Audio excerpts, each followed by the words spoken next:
Good morning, good afternoon, and good evening to all participants, depending on where you are connected from. And a warm welcome to the Global Spectrum Forum 2022. It is hosted by the Central Radio Management Service in Republic of Korea. I would like to convey my deep appreciation for your presence in person and online connection. My name is Lee Il-kyu, professor of Gongju National University. It is a great honor and a real pleasure to serve as MC for such a meaningful forum. Now, it is time to start the event with the opening ceremony. First, I would like to invite Sang-won Lee for opening remarks. He is Director General of Central Radio Management Service. Please welcome the Director General with a warm round of applause.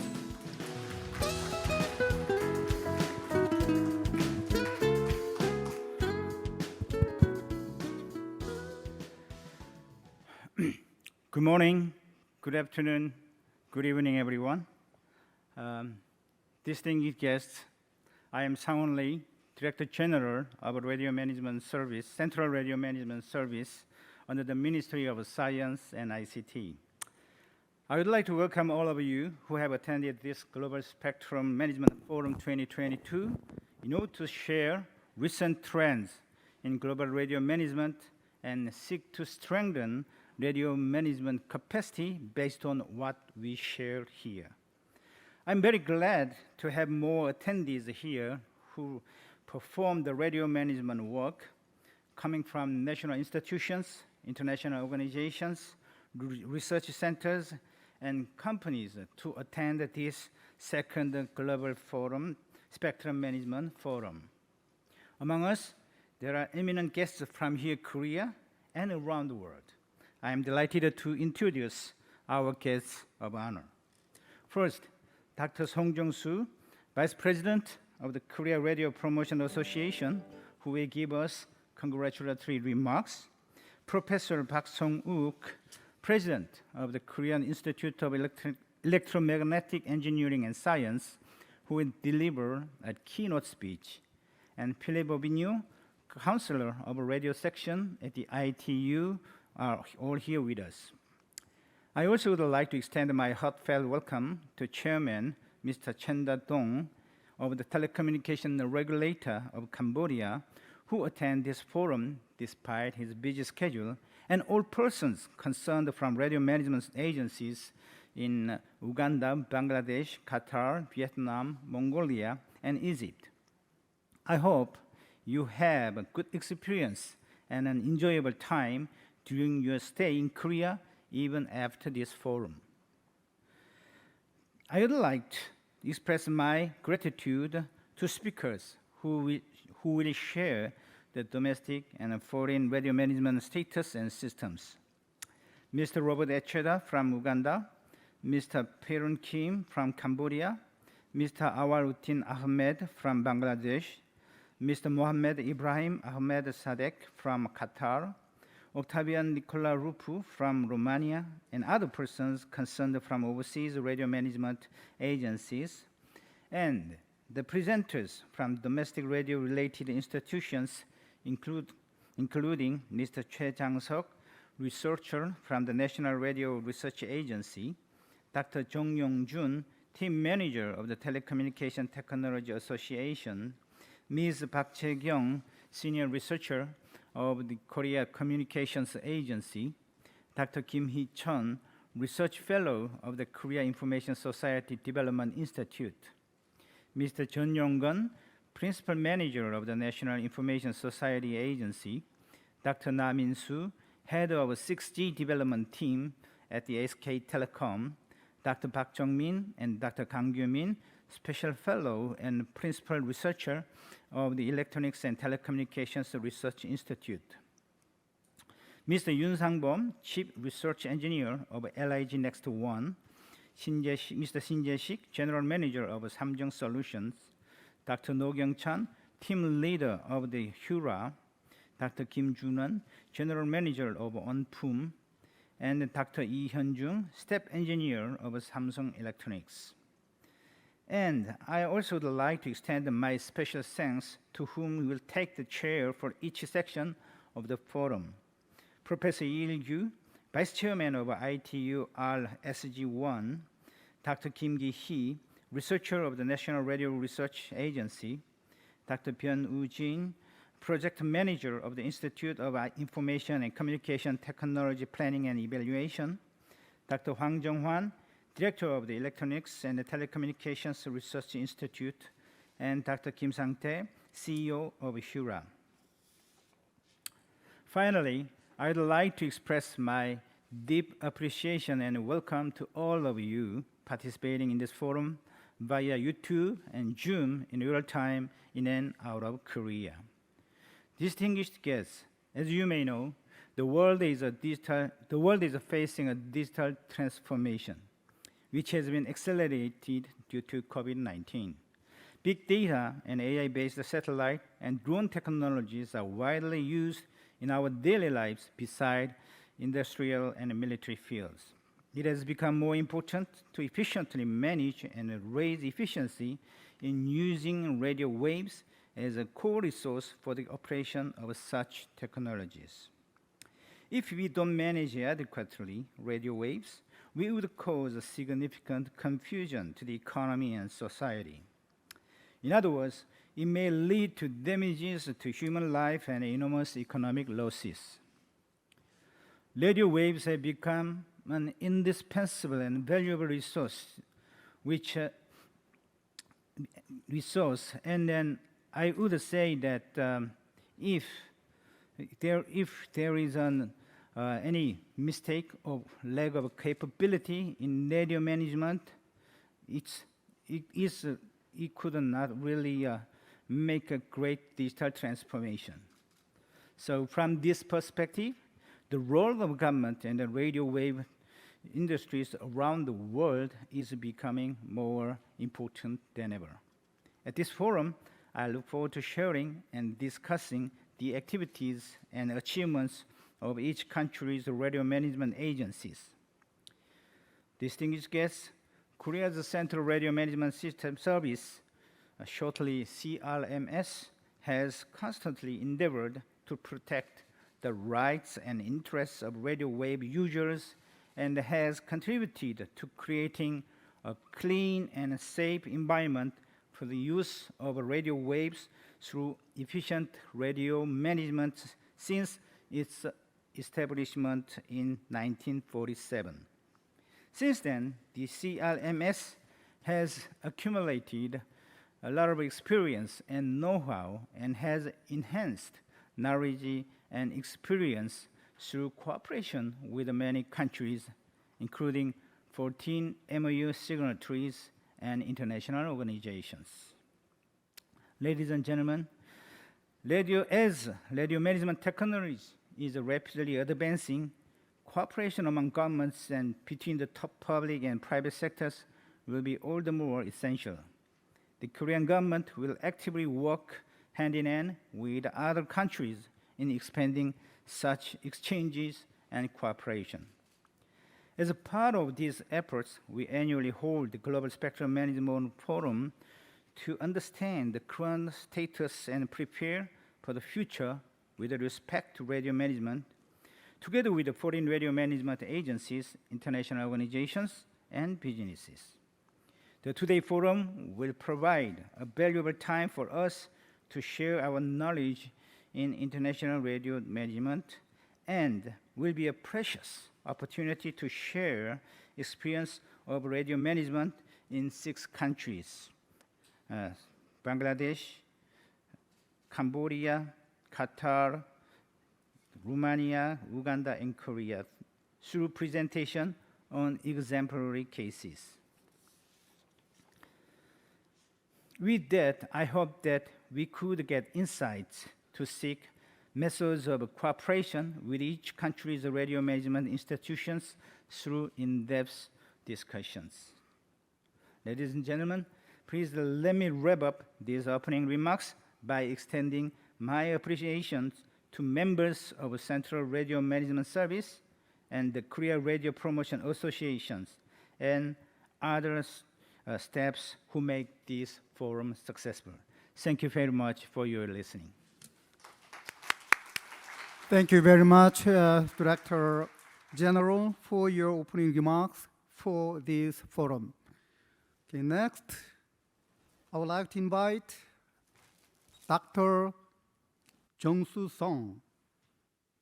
He is Vice President of Korea Radio Promotion Association.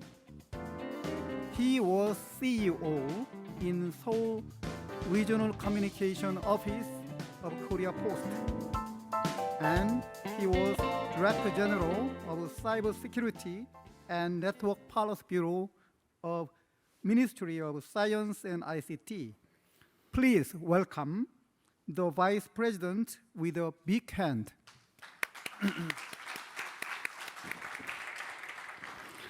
Good afternoon.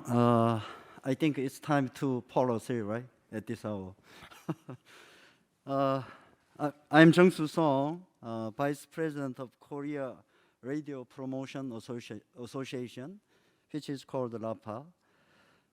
It is a great honor to be here at Global Spectrum Management Forum today.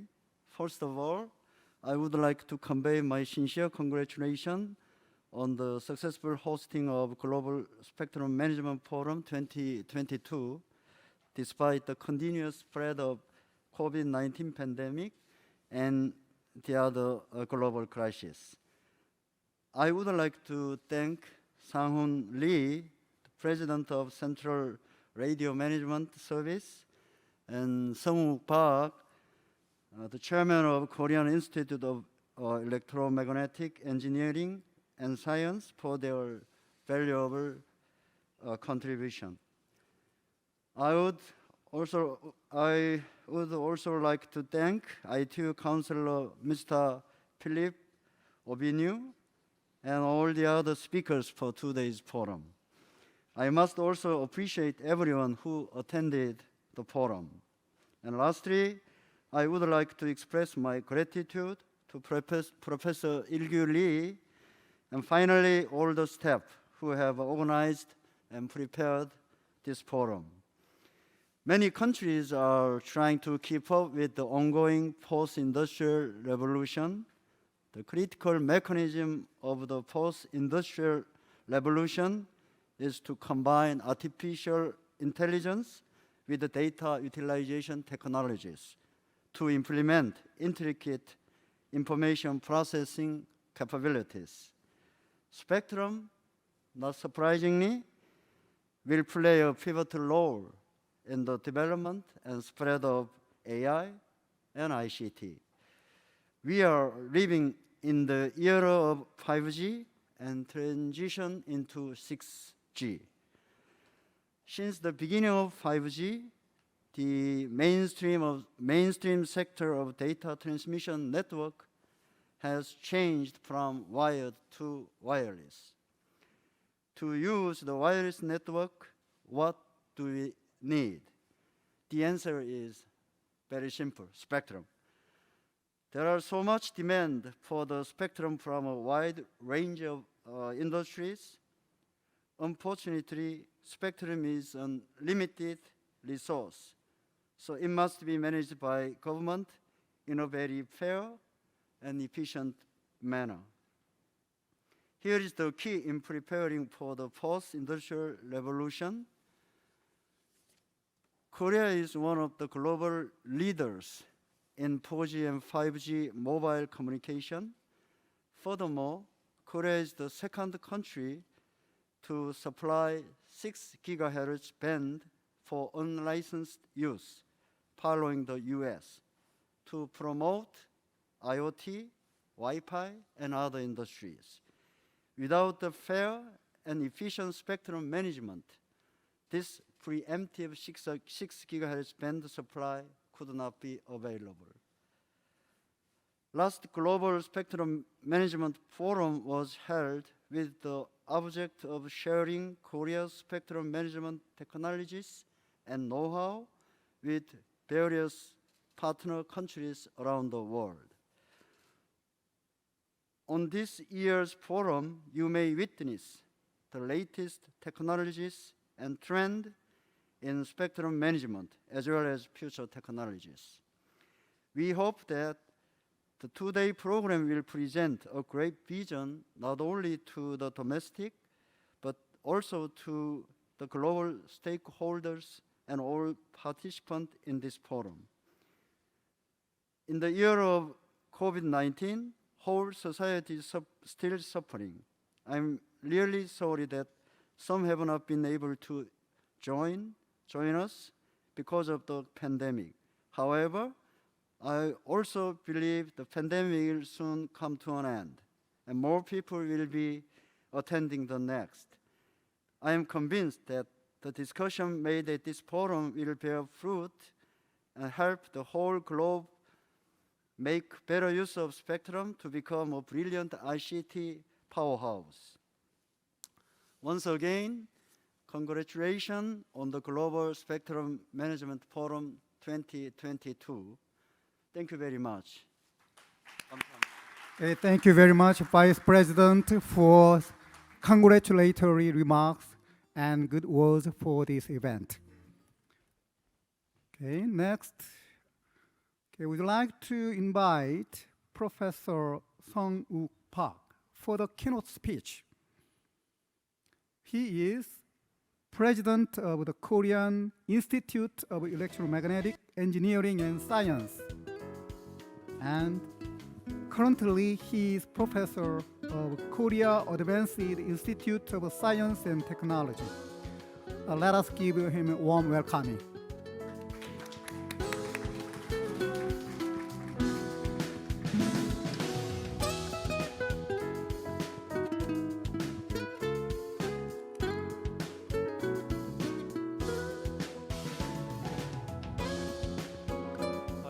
Distinguished guests and ladies and gentlemen, I'm very pleased and honored to present at this Global Spectrum Management Forum 2020. My title is Research on a Synthetic Aperture Radar Development, which was performed in KAIST. Most of the material is from our laboratory student, and part of this material is coming from the contribution of a KAIST Satellite Research Center member. Okay. Here's the outline what I'm talking on today. Briefly, I'm talking why we did this kind of the automobile synthetic aperture radar experiment, especially in X-band and Q-band and Ka-band. Because of our final goal is to develop synthetic aperture radar payload in a next satellite 2 based on the next successful heritage of the next satellite 1, which was launching 2018 successfully. That's why before we're gonna develop the SAR payload, we're gonna verify X-band synthetic aperture radar system in a mobile and airborne system. Here's the starting from scratch. I will introduce a little bit of how we're going to obtain the imaging radar. This is the very starting from the basic architecture. Once we're going to using the direct digital synthesize, we're going to generate the chop pulse, and then it is converted through the mixer and transmitting. And once they are receiving as the RNA, low noise amplifier passing through the mixer, which was the mixing together of the transmit signal at the baseband. The reason is basically deramping, which result into the much more smaller bandwidth. So we're gonna FMCW is the frequency modulated continuous wave. Disadvantage is the receiver is the on when the transmit is the transmit energy. It means inherently there has a leakage signal is coming from the receiver side. In order to preventing this ones, we did another further processing, reduce the leakage because TX and RX directly echo signal is passing through and deteriorate the signal performance. Once we had a 50 ohm terminations, there is no signal is transmitting. At that time, we are receiving, which has the receiver spectrum after passing through the IF frequency 1.2 to 1.7 gigahertz. Bandwidth is the 500 megahertz. We're going to see clearly the noise level is increased. It means receiver system is very sensitive, working very well. And then passing through the TX line and this one is the dedamping, mixing together, it eventually reduces the bandwidth. So the most of the signal is concentrated in these regions. So it also working very well. It is the noise level, signal to noise ratio, we're gonna at least much larger than this noise flow. This one is the RX antenna and a TX antenna is mounted on the top of the band, which is aligned to the, in the mobile band. And the frequency, what you wanna see is the Q band. It is the valuable component. Is very cheaper. And now we have just mounted again in the full polarizations. We put it on the TX antenna, which is a direction of the H polarizations, vertical. Vertical polarization is a TX antenna for vertical, and H polarization is a horizontal, transmitting simultaneously receiving the vertical and horizontal. It means we set the fully polarimetric radar system, which has the fabricated in a laboratory and a testing. We driving the band at the constant speed of the 80 kilometers per hour on the bridge in a strip map mode. IQ low data or automatic saving with the PC. Utilize the USRP, which is a very commonly available receiver system. And the four tetrahedral corner reflector that fixed on a scene, it looks like in this kind of the tetrahedral corner reflection with the size of the 15 centimeter. This one is the bridge is the 100 meter above on the ground. And we're gonna see next slide the perspective view of the mobile laser learning. In this one, this is the bridge. This is bounding to the Daejeon area. This is the bounding to the Magok interchange. And the Magok temple is around in here. Daejeon is in here. We're going to see this one is at the right side. And this is the left side. Left side, there's a residential area. Right side is the river. And the rice field is most of the rice field. And the corner reflector was at the kind of the standard characterizations for normalization for just the hit and bouncing back over the transmit signal. Next slide. 동영상 좀 띄워주실래요? Can you play the video? This one is the experimental test site. This is bounding to the Daejeon, and you look at the squinted one, transmit kind of the energy, and this is mounting on top of the band. It's 80 kilometers per hour through running and processing. You're gonna see right side, river and cone. We're gonna obtain the directly this kind of the field. This is an aerial photograph. And this is the vertical polarizations, vertical transmit, horizontal receiving, and horizontal transmit and vertical polarization, HH polarizations. We're gonna see the three independent parameters automatically we can obtain. And finally, with this kind of the three independent signal, we have making this kind of the full parametric image through the FMCW system. We are confident that this kind of a very simple system can able to obtain the very good quality of the imaging. And then we have further processing. We have this is the right-hand side. We have seen there is the spectral noise is reduced, and we have more enhanced the concentrations, and we're gonna clearly see all. This one is the bright side is the corner reflection, tetrahedral corner reflections. A little bit. This height is the 100 meter.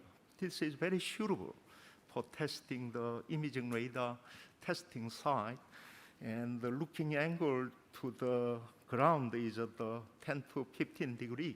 You're gonna see this is the range Doppler algorithms. Quickly, you're gonna see looks in this kind of the image.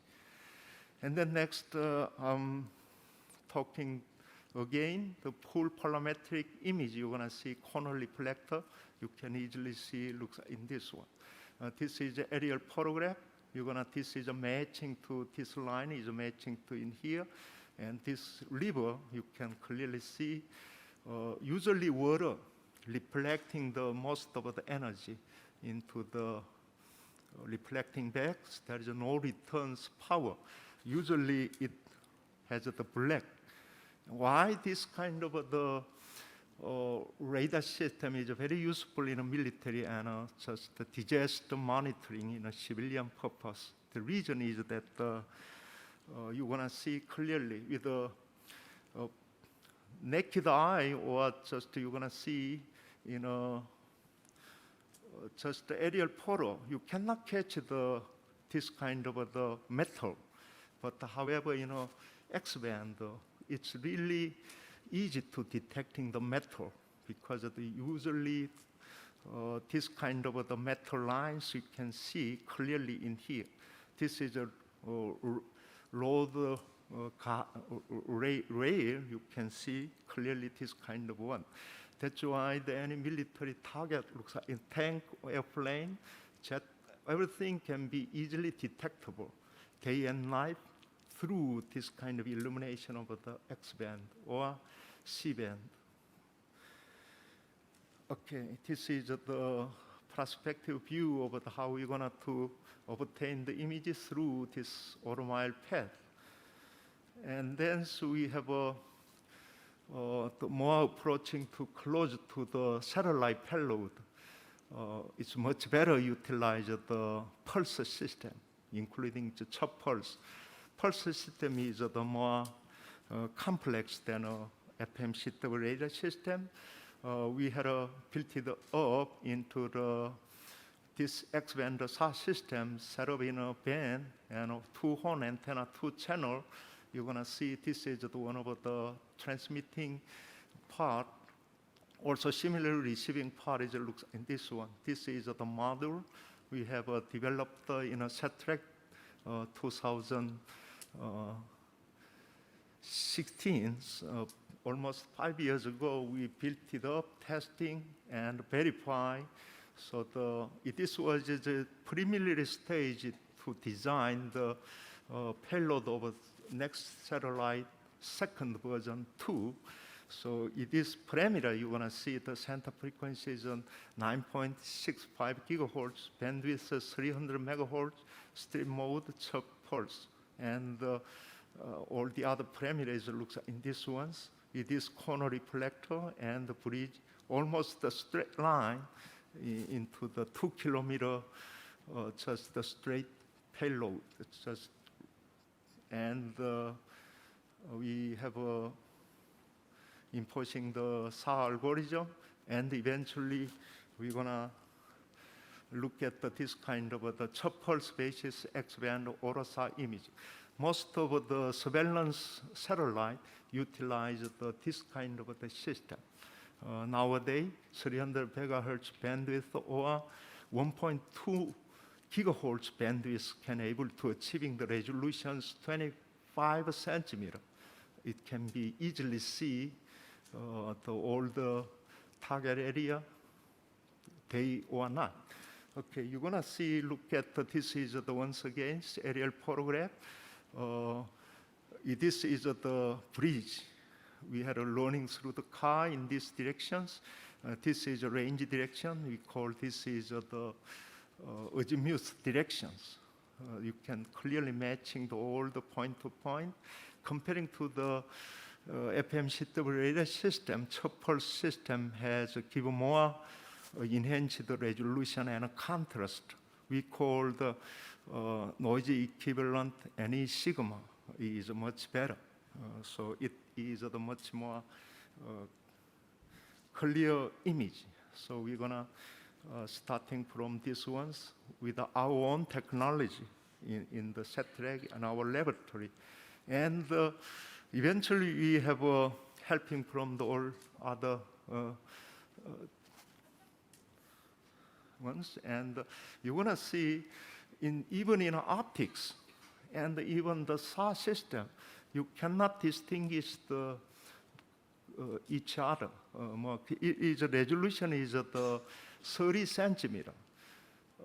Once we have succeeded and put the payload in a satellite, it means we can surveillance our territory all day and night, looks in this kind of the resolutions.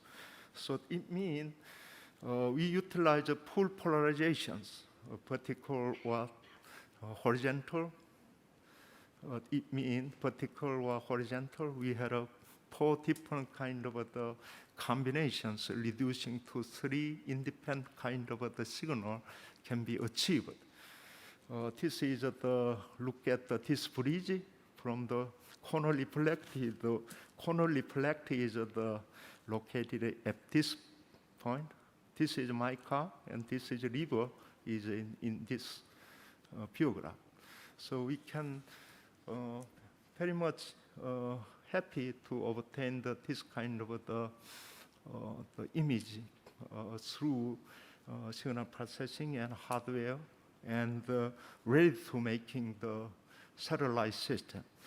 Now we are much more approaching to the, before launching to the satellite, we had verified, aerospace, like airborne SAR should be performed. This is the procedure, how we building up the, here is the, first we had a building up this kind of the transmitter and receiver system.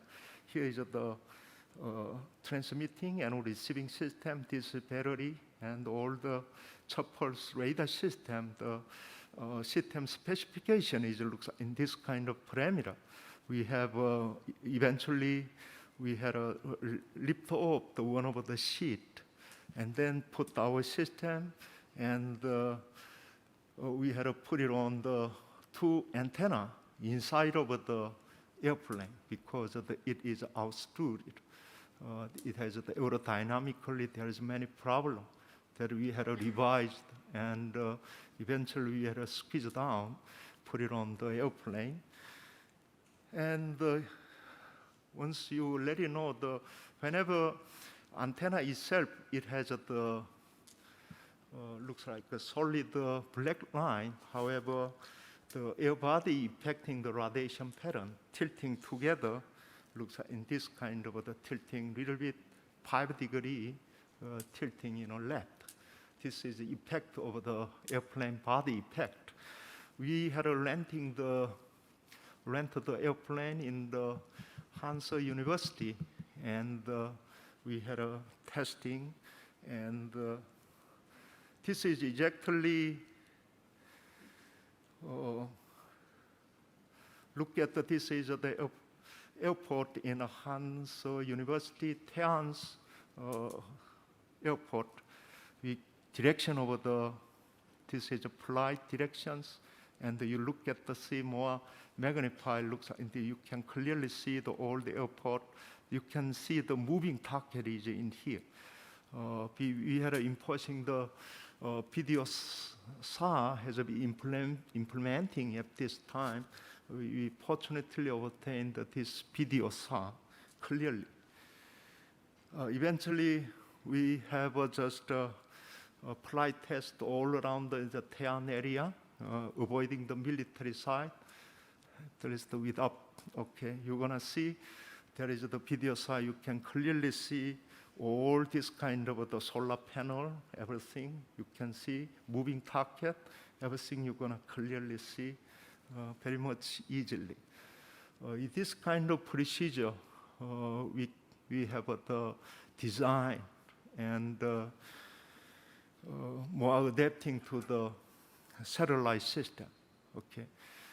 And the Ka band also we had implementing because of each frequency has a different physical characteristic.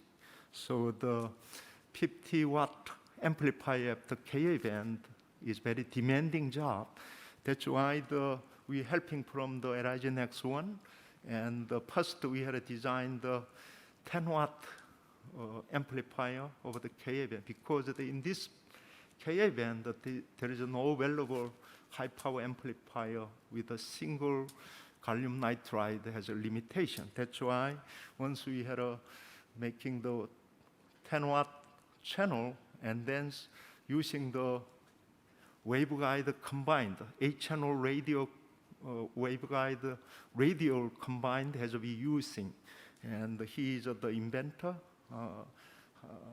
Jesavan, almost devoting 2 years, and he bring up this kind of amplifier system. They were working very well with this spec, and eventually it has almost 70 watt can available. Okay, the efficiency is also almost 12%. It is reasonably very good kind of the criteria, and the insertion loss is very well, 0.0 dB, so we can achievable, and then also perform the image of the Ka band automobile-based SAS system. You're gonna see it also the 35 gigahertz also much more clearly see all the effect of the illuminations and reflection. This one is the house kind of the. I just going to on site and the searching that this is on here. This structure is mapping to in here. So another river, and this is residential area. You can clearly see most of the metal and man-made structure reflections very strongly. And then so finally we had just wrapping up the whole 3 different kind of the frequency has this one has a right side and left side bounding to the Daejeon, and you're gonna see X band, Q band, Ka band. As you increase the frequency, the azimuth Doppler has the more achievable. It means azimuth resolution is much more fine and much better. That is a conclusion. So now we want to combine this kind of technology into the satellite. Okay, satellite research center was found in 1989. Dr. Sundar Che, his passion and inspirations, and his contribution to the satellite and space kind of concepts. So initiate 1989. He has a founding as the Engineering Research Center, and then first launching the KISAT 1, successfully launching and making the KISAT 2. And basically, this one is our indigenous satellite. It means our domestic skill was all integrated together. It has eventually, based on this technology, just the satellite initiative has a spin-off, and now they have just employed more than 300 people, and very leading small EO satellite, and even the SAR satellite manufacturer. Now it has combined together with the HANA system. All the 1, 2, 3, 4 looks like this one. I'm serving as general director to just this kind of the next set 1 and initiate the next set 2. This next set 1, it has just a perspective view. Graphically, you're going to see all the component of the satellite. This one is the role as the near-infrared spectrometer for star history formations. It is designed by KASI, Korea Astronomy Science Institute. Korea Astronomy Space Institute. KASI was designed NISS in order to viewing the star formations. And then the other payload is the instrument for study of the space storm, which was designed by the KAIST Professor Min Kyung-wook has designed. Main goal is the space, just measure the space storm and ionospheric storm, develop period, and all the mechanical figure looks like in this one. This one is the domestic company has developed this kind of component, and we helping to the domestic company to got the space heritage. At least they had just the funding from the government made this component, and we put it on all the important kind of the model. All this one is the minimizations and the standardizations, and we had just a standard, very squeezed down, and the payload is almost 45% all component of including the burst system. Satellite can be dividing, classified into two different parts. One is the main mission is we call the payload, and all other one, including battery and communications, all the kind of the adapter, solar panel, we call the burst system. Eventually, we have just the payload accommodation is squeezed down up to the 45% of spacecraft mass. Looks like in this one. Total weight is almost 110 kilometers. And we have just before shifting to the launch of the next set 1, we have take a photo with all the general director of previous former general director and developed key engineer. And finally into the vacuum chamber, we had a testing. And here is the real photo. And at that time, here is our KAIST president. All the other one has just cheering up before the launch. And we have finally a satellite member has succeeding to communicate with the ground and a satellite at the launch December 2018. With the Falcon 9 has in this top of the view has look at this one. This one is the spy satellite for the U.S. spy satellite, and our system was put it on here, and all the other Germany and the other satellite was this kind of the method was the piggyback method, just piggyback method. Here's the mechanical instrument of the near infrared NISS, and once we had calibrations, after 2 months and 3 months later, finally, SATREC's member and KASI has obtained this successful photo. This left side is the NISS photo. It means this is optical photo. You're going to see this is blur. This is Orion nebulous because the near-infrared can penetrate atmospheric one, so you can clearly see the nucleus of the star formations. This is very helpful for research of the star history of formations. I cannot checking the. Okay. Oh, I'm sorry. I'm very late. Okay. Sorry. Okay. Satellite 2 has this kind of the spec, and we eventually put it on all the microsleeve antenna, put it on the amplifier, and the perspective view of the graph. It's just the courtesy of the satellite research center. Here is the PM Taesung, Jang Taesung, providing it.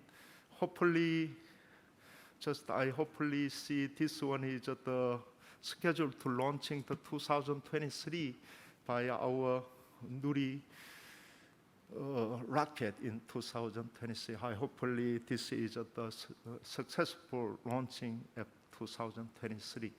And finally, I did the conclusions. Nowadays, the many surveillance spacecraft is hanging around our orbital over the 500-kilometer orbital, many constellations. That's why we needed to at least watching this kind of the unpermissions, radiations from other hostile or unhostile kind of a purpose of the surveillance of the monitoring is necessary. Okay, thank you. I'm sorry for late. Okay. Thank you very much, Professor Park, for your keynote speech. He delivered a research result and applications which is related to SaaS system. That is one of cutting-edge technologies nowadays. Hopefully, these contents will be helpful for all participants in this forum. Thank you very much, Professor Park, again. Okay. Well, with this, the opening ceremony is concluded. Actually, we are supposed to go into main session. However, we are going to have a time to take group photo. Okay. From now on, I would like to give the position to another MC to lead the next sessions, and she is going to make some announcement, and then he will lead the all other sessions. Thank you very much, and just wait a time. Please give him a big round of applause. Thank you very much for your hard work and excellent job, Professor Lee. Also would like to invite him later on a parent discussion. Thank you once again. So with that, we'll end the opening ceremony. Before we move on to the session, we'd like to have a group photo. So I would like to invite our distinguished guests and all the invited speakers onto the stage for the group photo. Thank you very much.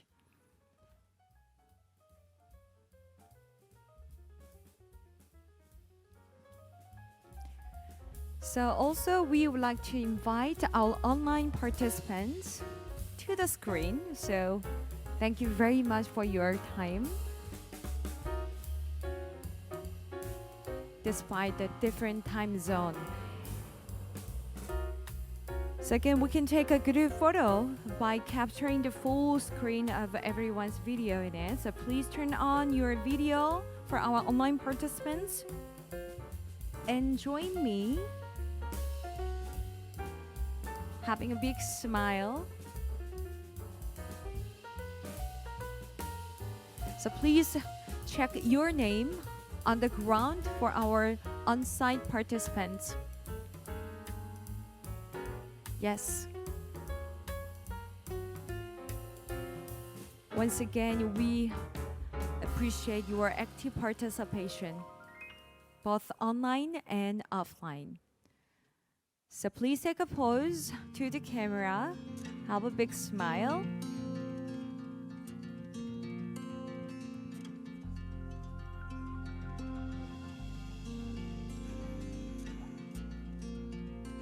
Okay, so So for the first time, please wear a mask. And after that, the second show will be without a mask. Okay? So please look at camera wearing a mask. 네, 마스크를 한번 쓰고 그리고 이후에 한번 벗고 찍도록 하겠습니다.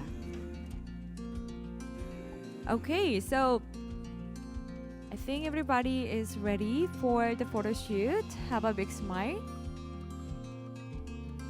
3, 2, 1, big smile.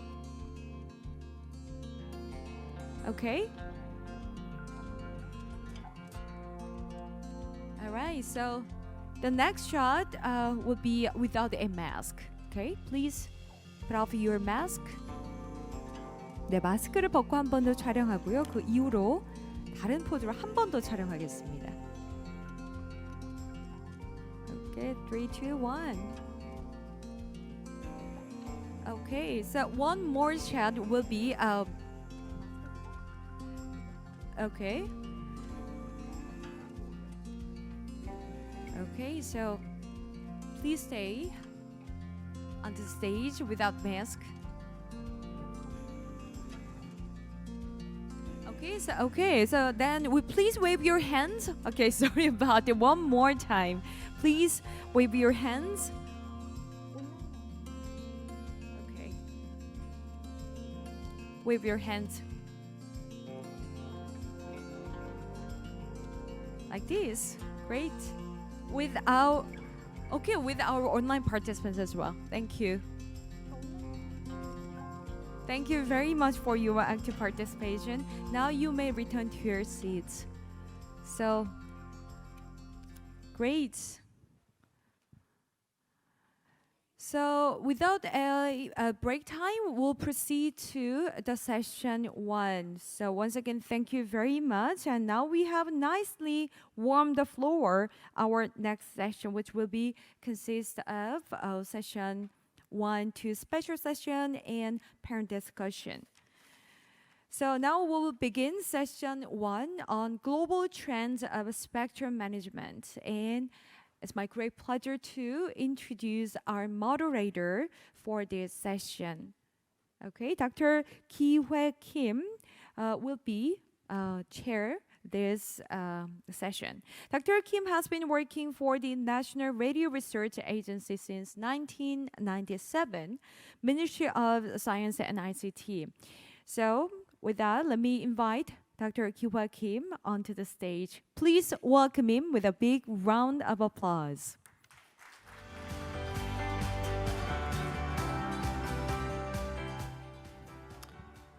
Good afternoon and good morning, good evening.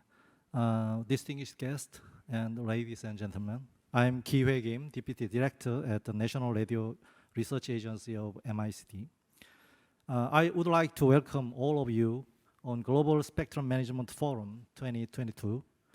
It is great pleasure for me to start this session, Global Trends of Spectrum Management. Session 1 consists of 2 topics and 5 presentations. The first topic is about the global trends in the spectrum management. Please ask questions and comments in the final sessions for panel discussions.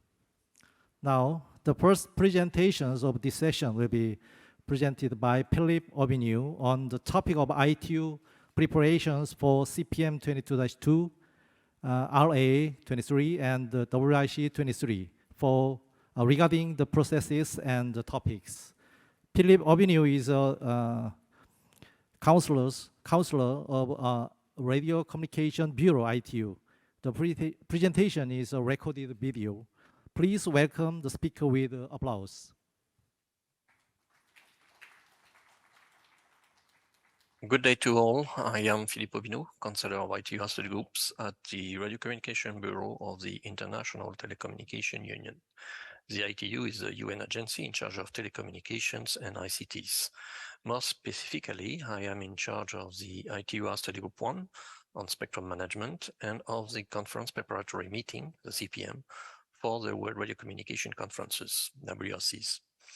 Before starting this presentation, I would like to thank very much the Republic of Korea and the organizers of the Global Spectrum Management Forum 2022 for inviting me to provide information today on the ITU preparation for the second session of the CPM 23, the Radio Communication Assembly 2023, and the World Radio Communication Conference 2023.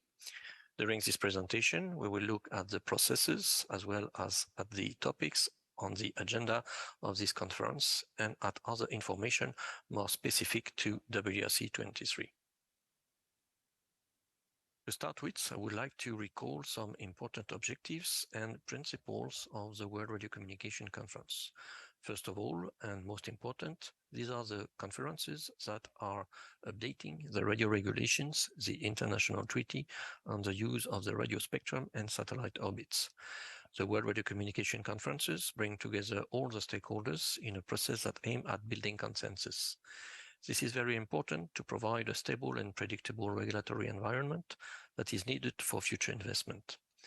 The WRC enables new radio communication systems and applications to access the spectrum while protecting the operation of existing services. The overall objective of this is to ensure rational, equitable, efficient, and economical use of the spectrum and satellite orbit. An important element of the World Radio Communication Conference is the spectrum harmonization at the worldwide or regional level. The benefit of that is to reduce the potential of harmful interference, and this enables also international roaming and increased economical scale, allowing affordable devices and services. It is also useful in the emergency communication worldwide. The purpose of WRCs is well established in the ITU Constitution and Convention and gets its importance since the radio regulation is an international treaty binding to all the ITU member states. Other information on this slide provide references to Constitution and Convention provisions on the duration of a cycle between two WRCs and on the 6 languages of the Union used during the conferences. The WRC process is illustrated on this slide. The main documents are represented, and I would like to stress the importance of the member states' proposals to WRCs, which are the basis of the decision made. The member states' proposal can be submitted directly or from the regional groups listed on the left here, which are preparing coordinated and common proposal to the WRC. You can see on this slide where we are in the WRC cycle, that is between 2 sessions of the conference preparatory meeting, CPM1 and CPM2. We are near the end of the preparatory studies performed by the study groups, which should result in the development of new or revised ITUR recommendations or reports, as well as inputs to CPM2. On the right, you can see the production of the WRC, that is the revision of the radio regulations and also the agenda for the subsequent conference, which has to be finalized by the Council. I would like to stress also the importance on this slide of the contributions to the studies, not only from the ITU member states, as mentioned before, but also from the ITUR sector members, which represent industry operators, science community, academia, and other international entities, etc.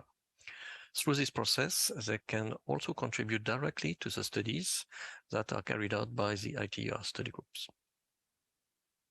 As a main step towards WRC 23, first we have the first session of the CPM, which, as I said, was held immediately after WRC 19, that is the first week after. The result of this first session, which I will present next, were published in the ITU BR Administrative Circular CA251, based on the agenda of WRC 23 approved by WRC 19 in Resolution 811. The next main step is the work of the study groups, working parties or task groups, which are responsible for the preparatory studies on the WRC agenda items and topics. After that, we will have the second session of the CPM, which is currently planned on 27 March to 6 April 2023 in Geneva, in order to provide its final report to WRC 23 in 6 languages at least 5 months prior to WRC 23. We will then have the final regional group meetings and national preparation to provide their proposals to WRC 23. Following the decision by the ITU Council, approved by a majority of member states, RA23 and WRC 23 will be held in the United Arab Emirates in November and December 2023. I would like to stress again the importance of the national and regional preparation to support all the ITUR process towards RA and WRC 2023. As far as the CPM is concerned, you can find on the CPM webpage all the links to the different intersessional activities with, of course, the ITR preparatory studies and the regional preparation. On the CPM webpage, there are also useful references to the 2020 edition of the radio regulation and to the WRC 19 main outcomes. Information is also available on some categories provided to the WRC resolution or recommendation in terms of those that are linked to agenda item of WRC 23, those related to the studies and or the BR activities, as well as others. The first session of the CPM for WRC 23 was held immediately after WRC 19 in Sharm el-Sheikh and defined the framework for the preparatory studies. It defined the structure of the draft CPM report to WRC 23, and it appointed CPM chapter rapporteurs or co-rapporteurs to follow the preparatory studies on the WRC 23 agenda item or topics included in the CPM report chapters. It identified 8 existing ITR working parties and 1 new task group within study group 6, which are responsible for the studies on the WRC 23 agenda items and topics. CPM 23.1 develops the term of reference of this new task group responsible for a difficult agenda item, namely 1.5. CPM 23.1 identifies 4 existing study groups for the item on the WRC 27 preliminary agenda, and also identify ITUR working parties contributing to the work of the responsible groups. Finally, CPM 23.1 established deadline for the contributing groups to provide information for the sharing and compatibility studies. This slide provides an overview of the ITUR study groups involved in the WRC 23 preparatory studies. The one responsible are highlighted. It is important for the responsible group to consider all the contribution from the membership. It is also important for the responsible to ensure necessary coordination with the contributing groups via liaison statement and other means. The responsible group carried out the technical studies and developed necessary recommendations or reports for consideration by the parent study groups. Finally, they developed the draft CPM text, including the background and the summary of the studies, but more important, the proposed method to satisfy the agenda items, which are solutions proposed to the different questions on the WRC agenda.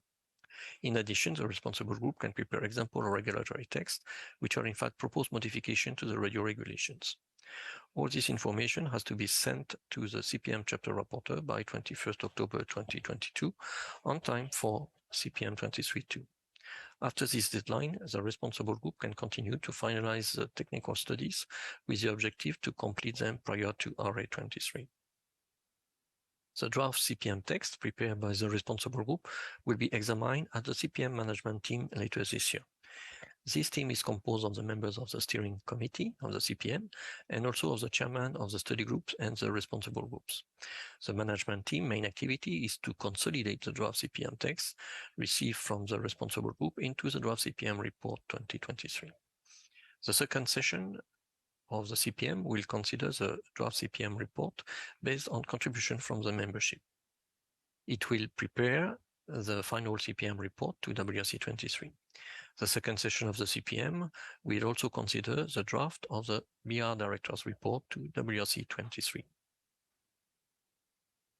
In summary, for the preparation of the CPM report, we have first the studies of the responsible groups that are identified by CPM1.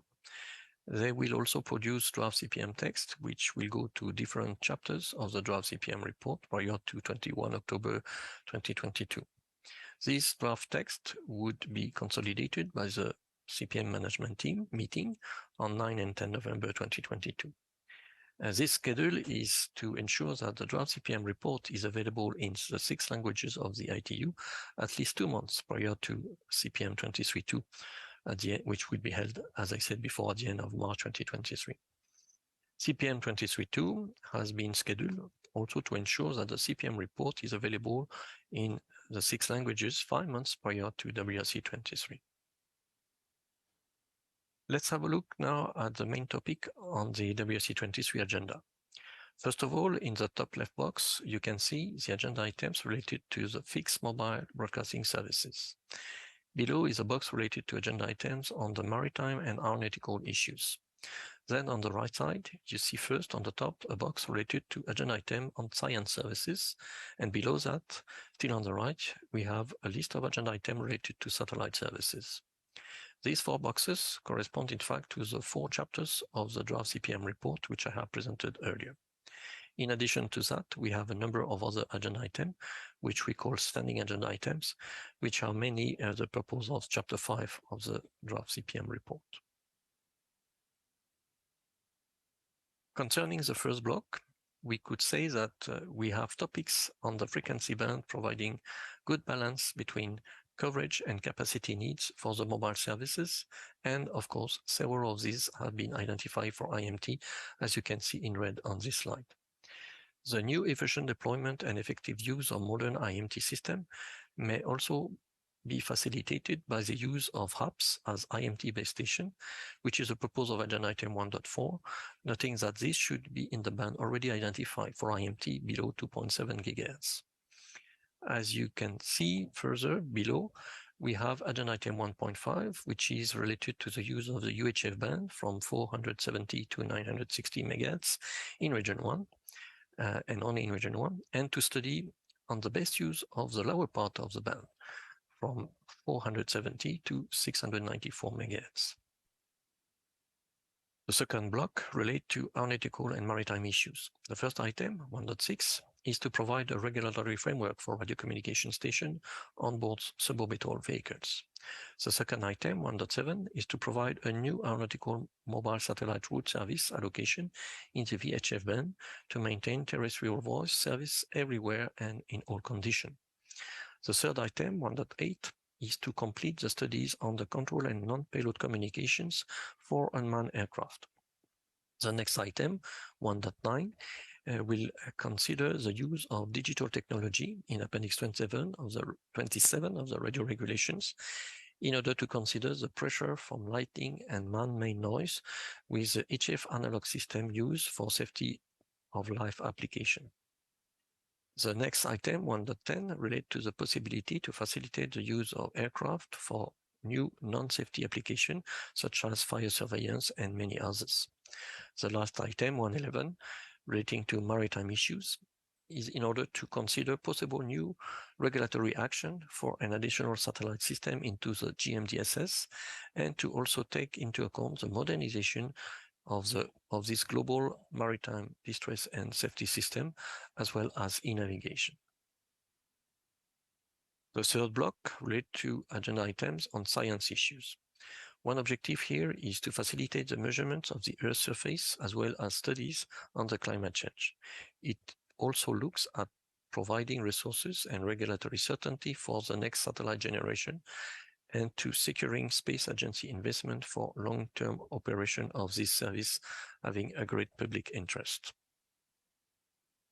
The fourth and last block mentioned earlier relates to satellite issues. The first item, 1.15, aims at harmonizing the global use of bands by aircraft and maritime station in motion, communicating with GSO satellite to support the growing need of in-flight maritime connectivity globally. The second item, 1.16, aims at considering the use of the band for links between new generation non-GSO system to meet the growing demand for high-performance connectivity on the maritime vessels and aircraft. The third item, 1.17, is to provide regulatory recognition and protection to satellite links for application and different type of stations. I would like to also mention agenda item 1.18, which is not related to region 3, but for the other 2 regions. It is looking at the consideration of spectrum need and new allocation for the future development of systems which are quite important for IoT type of applications. The final item, 1.19, is to consider a new allocation to the FSS and in the frequency band 17.3 to 17.7 GHz in region 2. There are other general standing items on the WRC agendas. First of all, we have agenda item 9.1, which is related to the ITO activities to be reported by the director of the BR. These particular topics have been, 3 particular topics have been identified and are listed on this slide. First is a topic dealing with space weather sensor. The second one is related to the identification of additional measures to protect the RNSS from the amateur and amateur satellite service in the band mentioned in red here. The third topic is to look at the possible use of IMT system for fixed wireless broadband in the band allocated to the fixed service on a primary basis. CPM 23.1 has also identified an additional topic regarding the protection of the EESS passive from non-GSO FSS system. For those 4 topics under agenda item 9.1, the purpose of the study is not to develop modification to the radio regulations, but to identify possible future course of action that may be decided upon at WRC 23 based on the studies that were carried out by the responsible group of ITUR. It should be noted that CPM 23.1 has identified 2 other topics which are not included in the draft CPM report and for which responsible working parties are invited to conduct studies and report directly to the director of the Radio Communication Bureau. They are mentioned in lowercase at the bottom in the note at the bottom of this slide. One of them, of the standing agenda item, is also agenda item 2, which is related to the consideration of possible newly approved version of existing ITUR recommendation that have been incorporated by reference in the radio regulations. Since each of these recommendations is mandatory, we should look at whether there is a version available and see if the incorporation by reference has to be updated. The second agenda item here is number 4, on the review of the WRC resolution and WRC recommendations not related to specific agenda items. The purpose here is to consider the progress of the studies or of some transitional measures or of the action to be taken by the BERA in response to these resolutions and recommendations. Based on this review, WRC 23 may decide to suppress or modify this resolution or recommendation as appropriate. Finally, we have agenda item 8, which is a very important agenda item in terms of spectrum harmonization. Indeed, it gives the opportunity for administration to delete their name from country footnotes in Article 5, which is again in favor of a higher spectrum harmonization. With respect to WRC 23 agenda item 2, this slide lists the ITR recommendation incorporated by reference in the radio regulation, together with the responsible study group and working parties, and the list of provisions in the RR referring to those ITR recommendations. With respect to WRC 23 agenda item 4, this slide explains further the different categories of WRC resolution and recommendations to be reviewed, as well as the process to do that.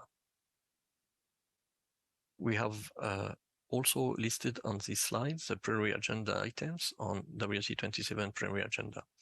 I will not go in detail on that one, since those agenda items may be significantly modified, kept, or suppressed at WRC 23. This is the second part of this list. I would like also to draw your attention to the availability of what we call the WRC 23 booklet, which is a small book of agenda and resolutions and decision by the Council, as well as all the WRC resolution associated to the agenda item on the WRC 23 agenda. This slide provides an overview of the calendar towards WRC 23, including in particular the period during which we'll meet the responsible groups. This slide is providing a list of the ITR preparatory studies for WRC 23, and this page is kept up to date in order to provide the latest information from the responsible groups.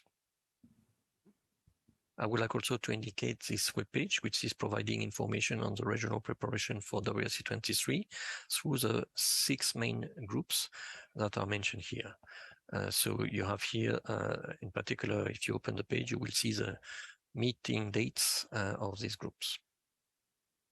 Finally, I would like to indicate that we organized 3 ITU interregional workshops on WRC 23 preparation. The first one was held in the middle of the cycle at the end of 2021, and all the information provided can still be consulted online. The second one is planned at the end of this year to facilitate the preparation for CPM 23-2. And the third one should be closer to WRC 23 to again facilitate the final preparation for WRC 23. Those workshops are aiming at preparing the ongoing studies, presenting the ongoing studies in ITUR, then to present also what is proposed in the draft CPM report and in the final CPM report by explaining the methods to satisfy the C23 agenda items and topics. The third workshop should also include information on the director's report to WRC23.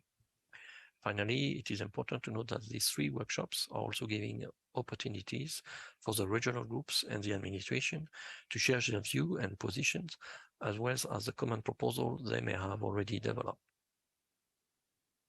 So with that, I would like to thank you very much again for your attention. Thank you very much, Philip Obinio. Yes, it is very important and helpful information for preparation ITU meetings, CPM, RA, and WRC. Thank you again. And move on to the next. Our next speaker is Yong-Jun Jung. He is the team manager of Telecommunications Technology Association. It's called TTA. Here to talk about spectrum management in ITUR Study Group 1, Spectrum Management. Please give a warm welcome to Mr. Chung. You have the floor.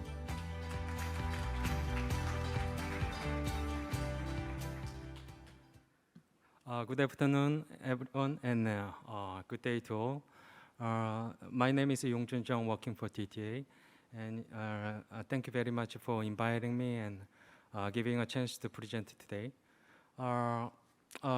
Today, my scope is comparing previous presentation, a little bit scope down to spectrum management standardization conducted by ITUR Study Group 1. And there are some big trends in these days. I think two aspects. One is very data increasing. We call it data big bang or big data. And the other aspect is to how to optimize those requirements and demand to our system and spectrum management. So during my presentation, maybe you may catch those trends as well. And today my presentation will start some brief introduction of ITUR and Study Group 1. And then I would like to share latest development of new or some revised recommendation and report conducted by each working parties under the Study Group 1. And then finally, I will conclude with the future aspects. Yeah, this is a brief some structure. As already Dr. Obinio addressed the whole picture, the important thing is we are under the radio regulation circumstance, and this regulation will impact to our domestic law, such as Radio Act.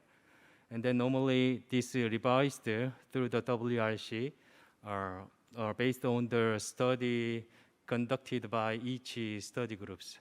And our ITUR study groups organized from study group 1 to study group 7, except study group 2, which doesn't exist yet. And then those study groups, actually, they are study under some agenda item for WRC, and then with the question, they also provide their own recommendation. And study group covering spectrum management, and then they are composed of 3 working parties, which are working party 1A and 1B and 1C. And today I will focusing study group 1 aspect. As you see the scope, our study group 1 provides some spectrum management principles and techniques and general principles of sharing and spectrum monitoring as well. So they meet usually about once a year, and then they review or approval or adopt of a draft recommendation report to handbook developed by each working parties. So each working parties under their scope, they developed the actual some draft and report. So I will focus each working party's work. And for the Working Party 1A topics, there are several topics, and then they are normally related with the spectrum engineering techniques. So as I remember, before the 2000, the transmitter emission work is was popular. As you remember, some unwanted emission recommendation or some spurious emission deliverables. And then after 2000, I think the most hot topic is wireless power transmission, because this is quite related with some industry. So I will like focus on the latest WPT issues. There are several deliverables now ongoing, and one of them is revising current recommendation on guidance on frequency range for operation of non-beam wireless power transmission systems for mobile and portable device. Actually, first version was completed in 2019, the work was started from 2012, as I remember, because first draft recommendation submitted by myself. And then there are long period to we conduct some impact study, and then anyway finalizes in 2019. The considering point is the WPT device should not cause any harmful interference to radio services. So some simple solution is to utilize frequency bands designated for ISM bands. So first edition included 2 ISM bands. And then now second revision status, we reviewed further some candidate frequency bands. As shown in this screen, turquoise color is newly added, and then this is mainly come from the ISM bands and then proposed by China and US and Germany. And then it is a final stage, but the last meeting June of this year, we received some LS from Working Party 7A. They normally study on radio astronomy, and then they asked the use of the 30 to 50 kilohertz bands for WPT needs to be further some work. So next meeting we'll review this work, and then maybe it is quite premature, so we'll try to finalize this revision of a recommendation in the next stage. Yeah, Working Party 1B topics is normally related on national spectrum management, and short range device and cognitive radios. And then currently not so much contributions to Working Party 1B, but we have only 3 new report works. But among them, the very active work is on methodology for assessing or predicting spectrum availability. So I will briefly introduce this work's progress. And this work is started from 2020 by approving some new question. And actually, Korea proposed this new work item because during our 5G spectrum planning, we thought it should be the next stage, the spectrum demands is increasing, and then we thought how to utilize and then how to measure that, very based on some technology analysis base. So that's why we proposed this question, and then now this stage is quite premature, and then we consider the 2 aspects. We consider some philosophy. Some spectrum should be balanced for licensed band and unlicensed band. So we consider those types, and then we try to provide some criteria how to measure the supply side and the demand side. And then now the report is contained in those elements here. And then also as an attachment, we added some LT in 5G, some experience as some information. So this will go to next stage, and then this is some brief, some concept of those report. The supply side, it is normally important key factor is bandwidth and then some service plan. Normally this is conducted by administration. They observe how spectrum allocation is needed. And then we should compare the some demand side. The demand side is for the license spectrum case. There are three important key factors, which are spectrum usage amount and number of stations by operators, and then also their service plans. So with those some concept, we can proceed some methodology how to spectrum to assess spectrum availability with 4 steps. First step is define the bandwidth. It is normally determined by the government side with their plan. And then second step and third step is more depending on the some wireless service and system aspects. So it's quite more complicated comparing the first step, but should be reviewed and then carefully implemented. After that, we can comparing then in the last is step 4, spectrum availability is defined by comparing both values. This is one of the examples and the details you can refer to the some chairman's report of Working Party 1B. And Working Party 1C, the most interesting topic is spectrum monitoring evolution. And ongoing work is revising the recommendation on automation and integration of spectrum monitoring systems. Actually, this recommendation is the first edition is 2001 and second edition is in 2013. And then now, our paradigm is a shift, and with the rapid development of technology such as big data processing and AI technologies. So our third edition is aiming to reflecting those new trends. So in the scope already we reflect those some trends in here, and then in the recommends part, considering those trends, we added some important considerable points, which are a unified data format for spectral sensing and spectrum big data collections and storage and analysis hardware and software platform, and analysis and visualization model is also very good considering point.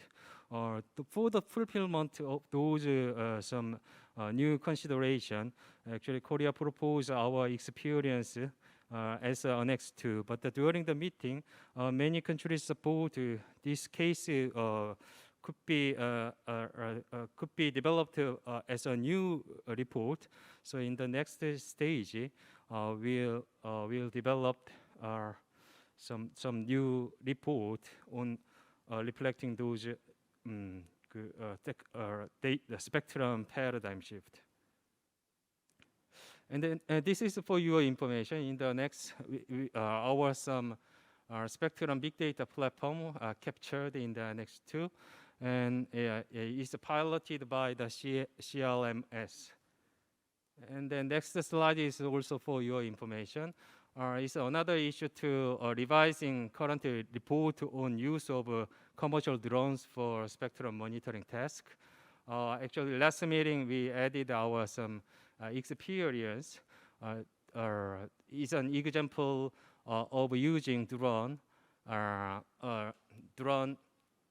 to monitor radio waves in the some ground equipments for safe navigation, operating whether or not. So this is for your information. And then now we quickly reviewed some several issues under the study group 1. And the next study group 1 meeting will be next June of the next year. And then I think we will finalize current remain work, as well as some new work for discussion of big data and machine learning, AI applied to our spectrum monitoring and management. I think our some collaboration quite important for moving forward, and I hope this global spectrum forum, management spectrum forum, will trigger our some collaboration and communication and coordination. Yeah, thank you for your attention. To the end, thank you. Thank you very much for information and the useful information of current issues and the status of SG1 ITR. Thank you again. And next up is the second topic, spectrum management in the Republic of Korea.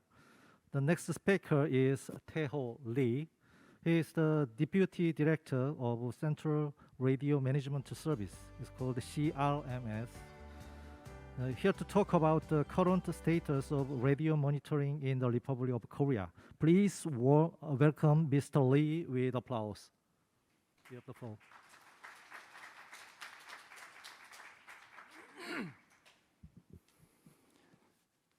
안녕하십니까. 오늘 글로벌 Good afternoon, ladies and gentlemen. Welcome to the Global Spectrum Management Forum. I'll be introducing you the current status of radio monitoring in the Republic of Korea. My name is Lee Tae-ho. I'm Deputy Director.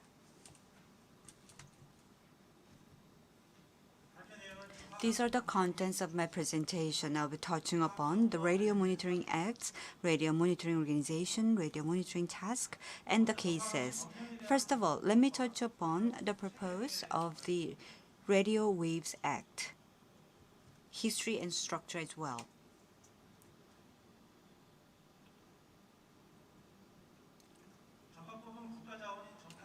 The Radio Wave Act, the goal of that is first, efficient use and management of radio, and R&D boost on radio-related technologies, growth of radio-related businesses, and promotion of public welfare and benefits.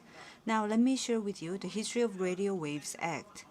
In 1961, Radio Management Act was enacted, which was the Korea's first act on radio management. In 1992, the Radio Waves Act was revised. In 2000, Radio Waves Act was fully revised. It was changed from regulation to promotions, and also for the first time in 20 years, radio usage fee for mobile phone users were exempted, and total of 59 revisions were made so far.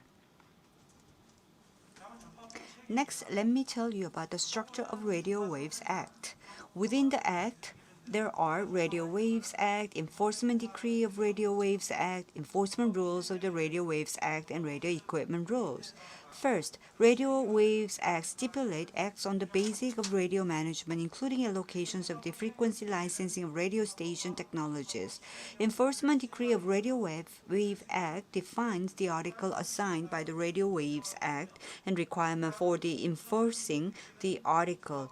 In case of enforcement rules of Radio Waves Act, the detailed regulations on enforcing the Radio Waves Act and the enforcement decree of the Radio Waves Act.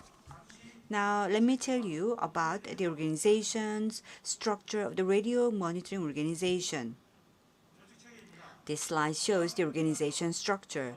Under the Ministry of Science and ICT, we have Central Radio Management Service and National Radio Research Agency. So these two are the affiliated organizations, and also under these two organizations, we have three related organizations. First, Korea Communication Agency, Korea Radio Promotion Association, and Telecommunication Technology Association. For your reference, Ministry of Science and ICT, together with 52 and 14, as you can see here, organizations including the Korea Institute of Science and Technology exist there. Now let me tell you about CRM's organization. CRMS comprises of General Services Division, Radio Planning Division, Radio Monitoring Division, Radio Management Divisions, and Radio Protection Divisions, and there are also 10 regional centers. Next, let me tell you the history of CRMS. In 1947, Gwangju Monitoring Branch was established. 1983, Central Radio Monitoring Office was launched. In 1987, Central Radio Management Service was renamed and it exists until now. For your reference, Ministry of, as you can see, Science and ICT, as you can see here, for 3 times in 2008, 2013, and 2017, the names have changed. Now, let me tell you the task of CRMS. First, licensing inspection of radio stations, collection of radio usage fee. Second, radio monitoring for cleanest radio environment. Third, protections of the critical communication network, response to radio interference. Fourth, registration report, management supervisions of communication service providers. Last but not least, investigations and enforcement on illegal radio equipment. Now let me dive deeper into the radio monitoring task.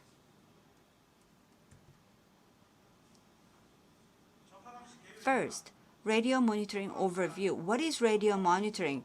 It is monitoring the radio spectrum for effective and orderly utilization of radio resources through the removal of radio interferences, investigation, and enforcement of illegal radio station. It establishes radio usage order, identification, recovery, reallocation of unemployed frequency. And based on these, we try to detect of illegal radio frequency, radio station monitoring, quality measurement of radio frequency, and radio frequency usage survey. Now, let me touch upon the radio monitoring overview. The second, what do we really do? First, the broadcasting, communication, satellite, EMP, marine, and aviation GPS are all controlled.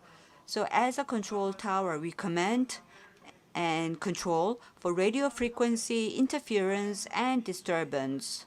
So these are our major tasks. On top of that, when the emergency happens, we take a quick response and also seamless integration is done. Next, I'd like to tell you more about radio monitoring, investigation, and enforcement. As you can see here, we conduct investigation and also interference prohibitions. So we carry out various things. First of all, we have a fixed system so that we try to identify whether there are any illegal frequency detections, and also the first generation, second generation, and also third generation. For your reference, the first generation that is outdated from 2008, it is now being replaced by the third generation. Next, I'd like to tell you about mobile system. The mobile system, as you can see here, the radio spectrum measurement, illegal frequency detections, and radio quality measurement, frequency usage survey are done, and also direction detection is done. Just like a fixed system, we have first generation is now being replaced by the third generation. Now, let me tell you about the monitoring of illegal radio station. We identify, investigate unlicensed or unreported radio station for safe radio environment so that we can monitor the technical standard non-conformance. And also, we conduct monitoring of the license condition. We try to monitor radio quality based on the deviation of frequency tolerance, spurious radiation, and issues of administrative and corrective measures on non-conformers, and also issues of administrative measures in case of non-conformance, considering conditions of licensing in terms of the locations of the stations and specification of wireless equipment. Now, let me tell you about the interference investigations and protections of the critical communication network. Interference investigations means we try to carry out any investigation if there is any kind of interference. Especially, we also do the support for the national ceremony, preventions and resolutions of the interferences for smoothness of the communications during the critical national ceremony and event. For your reference, CRM in 2018 during the Pyeongchang Winter Olympic, and this year, June, during the launch of the Nuriho satellite in June of this year, we carry out the support. In case of the preventions of the interference on critical communication network, we try to carry out regular assessments of the site for military, security, and disaster management.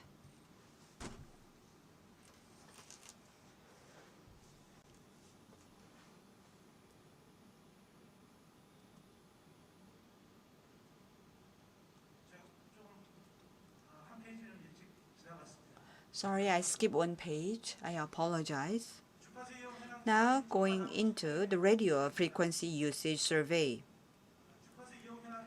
Radio on bandwidth with high potential demand to acquire base data for recovery and reallocation of frequency for more effective overall usage of radio resources.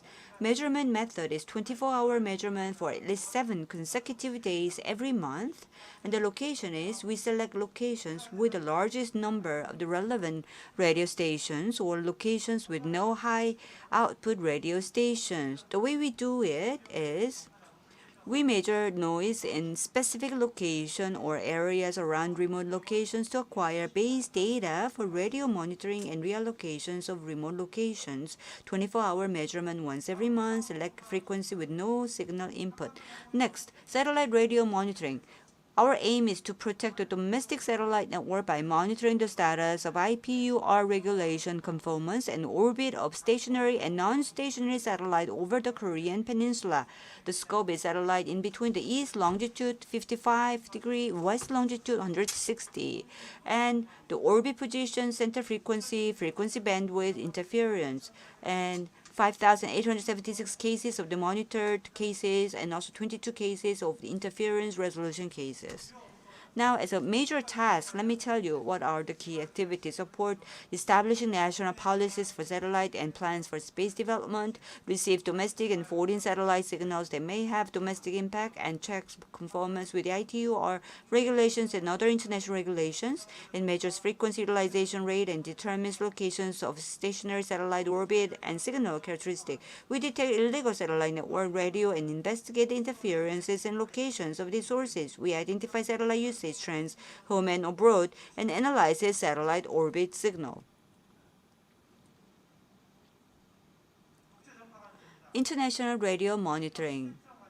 We regularly measure reception status and also quality of radio signals used by neighboring countries and communicate with ITU and relevant governments to protect our national radio sovereignty and to protect international collaborations. International shortwave, we check and confirm with RR and all shortwave radio signals, and we receive domestically and also signals received from the neighboring countries, check and whether the broadcasting signal from neighboring countries such as China or other countries are received in. Now, going into the International Marine and Aviation Communication Monitoring System, we confirm to the regulations of the ICAO and IMO and the communication network monitoring based on DP of Global Maritime Distress and Safety System established for the safe operation of air vehicles. And also, we have the Global Maritime Distress and Safety System, DP, and Rescue System for swift response to save lives and properties. Last but not least, let me tell you about the radio interference investigations, the illegal radio station crackdown, how we have addressed the cases. First, radio interference investigation, first case. The interference station was a NASA, National Aeronautics and Space Administration's, and interference signals from the ground source in Korea was received on NASA satellite band. 6 interference investigation team from Seoul, Busan, and total 6 areas. Second is KT SAT.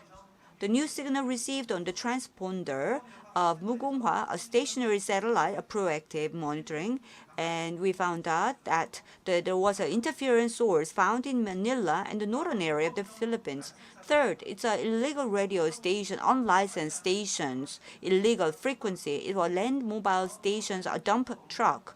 Illegal usage detected by fixed monitoring system, evidence collections and tracking through the intensive monitoring and directions finding system.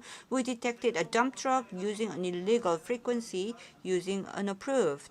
And also it interfered with the radio frequency of the land station operated and illegal radio station was established for mobile data communication, and actually we ask support from the police station.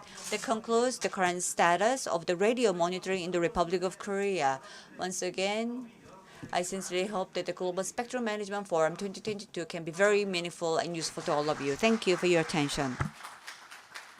Thank you, Mr. Lee, and thank you for the excellent information for understanding the CRMS regarding the spectrum monitoring. Thank you again. And move on to the next. Please understand that I'm making the fifth presentation first. The next speaker will be presented by Hee-Chun Kim on the 5G spectrum policy in the Republic of Korea. He is a research fellow of Korea Information Society Development Institute, KISDI. Welcome with applause.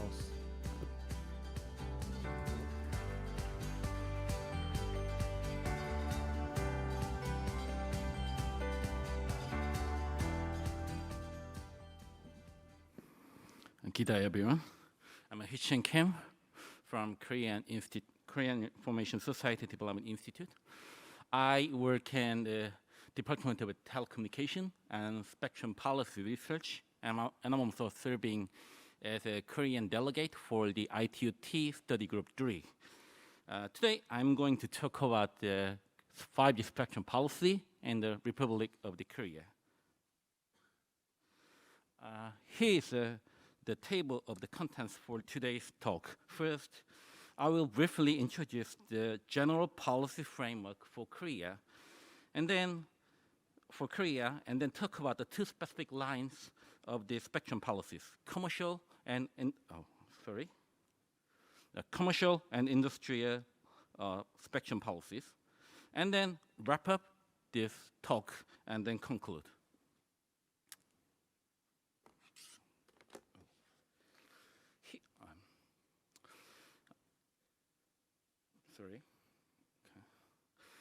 As a brief introduction for Korean spectrum policy, I'd like to show the following picture. The Korean policymaker, Ministry of the Science and Information Technology, basically sets two types of the policy planning by the length of the term.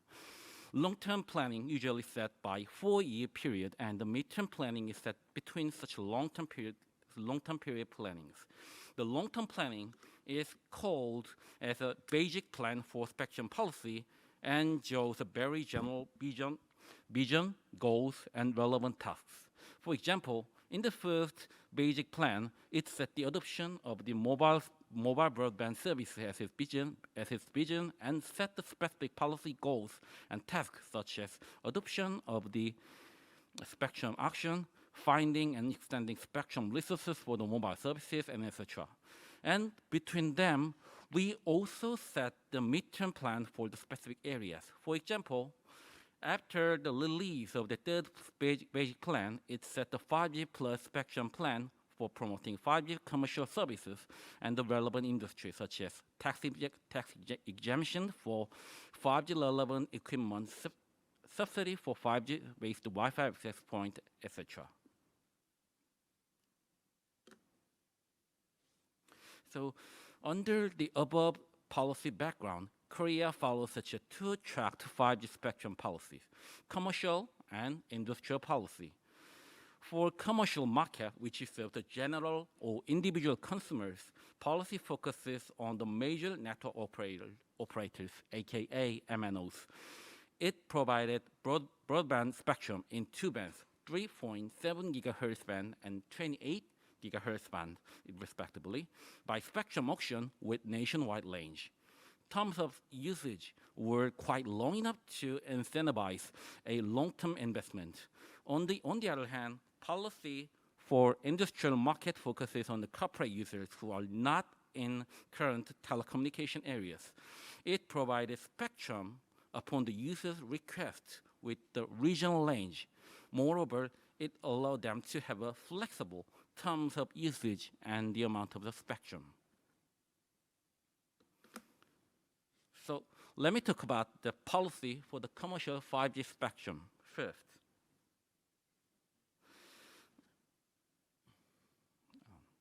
Korea's commercial 5G spectrum policy had fame for its world first commercial release in April 2019. MSIT provided the spectrum for 5G a year before the release, June 2018, by the auction. MSIT auctioned 2 bands of spectrum in the 3.5 gigahertz and the 28 gigahertz band. In the 3.5 gigahertz band, 3 major operators of the Korea, SK Telecom, KT, and LG U+ divided total 280 megahertz widths of the spectrum. SK Telecom and KT obtained the 100 megahertz width each, and LG U+ obtained 80 megahertz width, the least amount of the spectrum. In the 28 gigahertz band, 3 operators obtained the same amount of the spectrum, 800 megahertz each. In the neighbored band, MSIT assigned 20 megahertz width to LGU Plus from the last July, and other spectrum from the 3.7 to 4 gigahertz band, which is called as a C band, is to be assigned. Status of the commercial services as following. So we can summarize it as on a cruise. In other words, we are doing very well. So in terms of the subscribers, the most of the increment is due to the adoption of the 5G services. The recent number of the 5G subscribers reached 24 million, which is about 32% of the entire mobile subscribers. Moreover, demand for the 5G traffic is also increasing in a very rapid pace and crossed the LTE traffic in the last year. We expect that the most of the broadband subscribers to adopt 5G at the end of the 2026.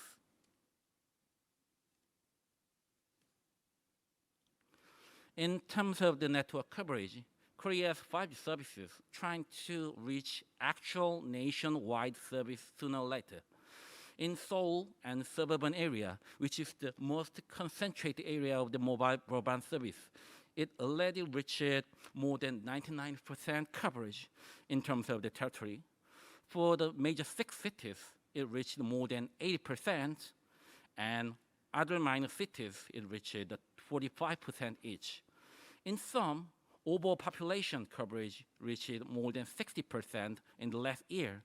Moreover, an average speed of the 5G services reached 800 megabps, which could be enough for any kind of the current high-quality multimedia services. For such successful network coverage, Korean government, MSIT, took a carrot and the stick strategy. It obliged to build 45,000 base stations within 5 years for each operator. On the other hand, it offered tax reduction for 5G equipment investment and optional discount for the LT reassignment spectrum fee. Let me talk about the industrial 5G spectrum policy. For industrial 5G services, it takes a little bit different approach than commercial services. Rather than focusing on the major operators, the policy targeted general corporate or business users. In other words, any corporate or business users can apply for the spectrum so that we can call it as a need-based assignment. The policy launched in June 2021 and named as EON 5G. Applicants can decide how much amount of the spectrum they will have in 4.7 gigahertz band and 29 gigahertz band. In 4.7 gigahertz band, there are 10 blocks of the 10 megahertz width, and in 29 gigahertz band, there are 12 blocks of the 50 megahertz width. Basically, MSIT will assign the spectrum by the regional basis upon the building or territory on which business is located, so that the spectrum they use will be exclusive as long as there are no other users in the same location. Moreover, different from the commercial spectrum, users can decide how long they will use it between 2 to 5 years. Once the application is submitted, MSIT will evaluate the application and assign the spectrum. Korea's industrial 5G spectrum policy is basically supposed to cover everyone except the MNOs. Whether the applicant is an owner for the territory or not, they can participate to the assignment if they have access to the territory. Even though they don't have equipment or skill for the network building, they can use it by delegating this process to the third party.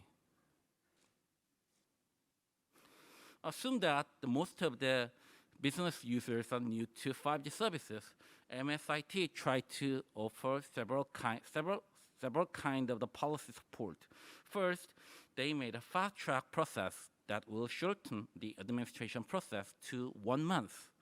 Second, MSIT lowered the entry barrier by setting the least amount of the network obligation. Different from the commercial spectrum, MSIT obliged only 1 base station for each assignment. And it also offered quite a cheap amount of the assignment fee and the spectrum usage fee for the industrial users. Moreover, it establishes the exclusive organization that will offer guidance and other relevant support. Let me conclude today's talk. Finally, we expect to achieve more innovation and efficiency in business and life from the 5G services. Not only for major operators, we also have quite a good band of companies that are interested in the industrial 5G network. As we have good examples from industry, we are eager to share our experience in the 5G policy with our friends and neighbors. Thank you very much. Thank you, Dr. Kim. It's a good explanation for 5G spectrum policy in Korea. And final speakers delayed because of traffic problems due to the typhoon Hinnamno. So please understand that. And the final presentation moved to the end of the next session. And we would like to thank all the speakers who have presented so far. And I think they have been very helpful in understanding spectrum management. Thank you for all speakers. Thank you again.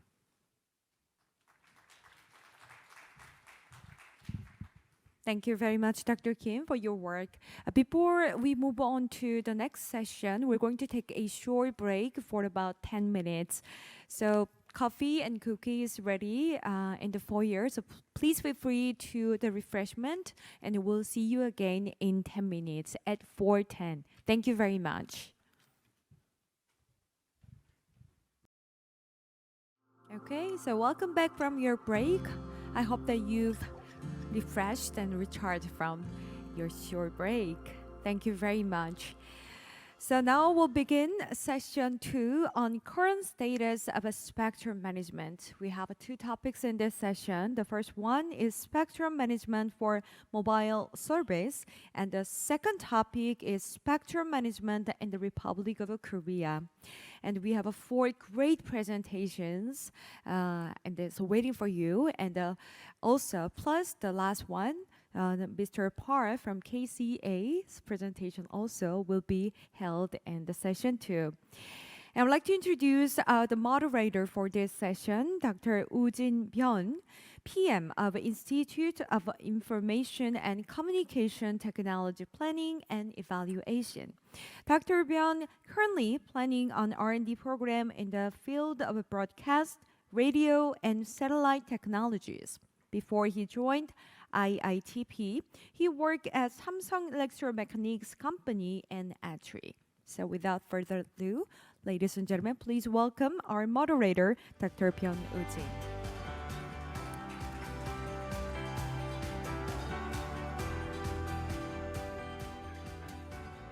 Good morning and good afternoon and good evening to all participants.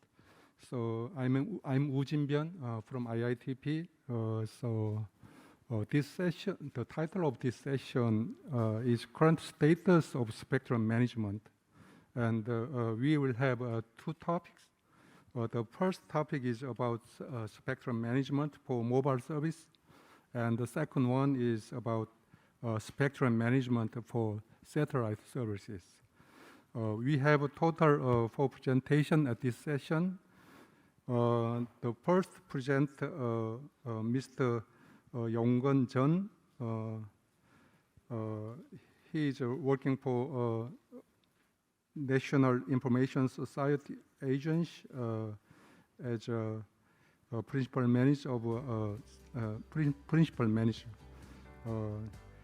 He will give a talk which is titled on the quality evaluation of communication service. Let's welcome him.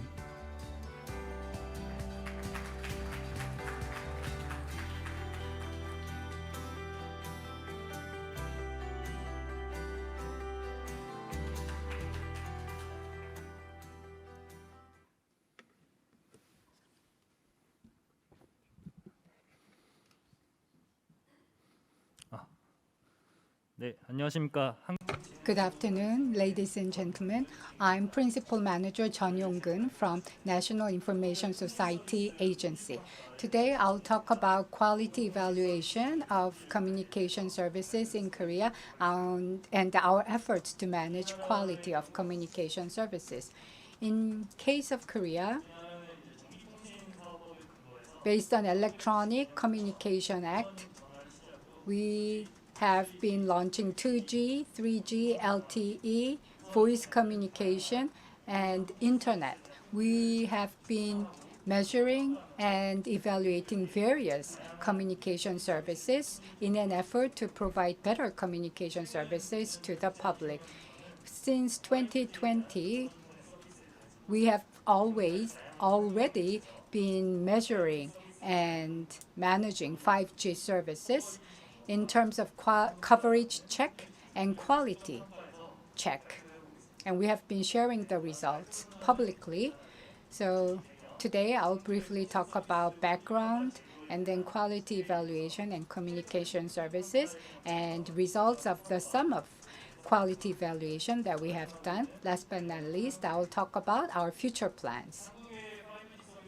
5G services in Korea started in 2019. We were the first country in the world to commercialize 5G services, and we are 3 years into 5G network, and we have around 25 million 5G subscribers around the world, and LTE subscribers, many of them have been converted to 5G services, so now there are 47 million LTE subscribers now.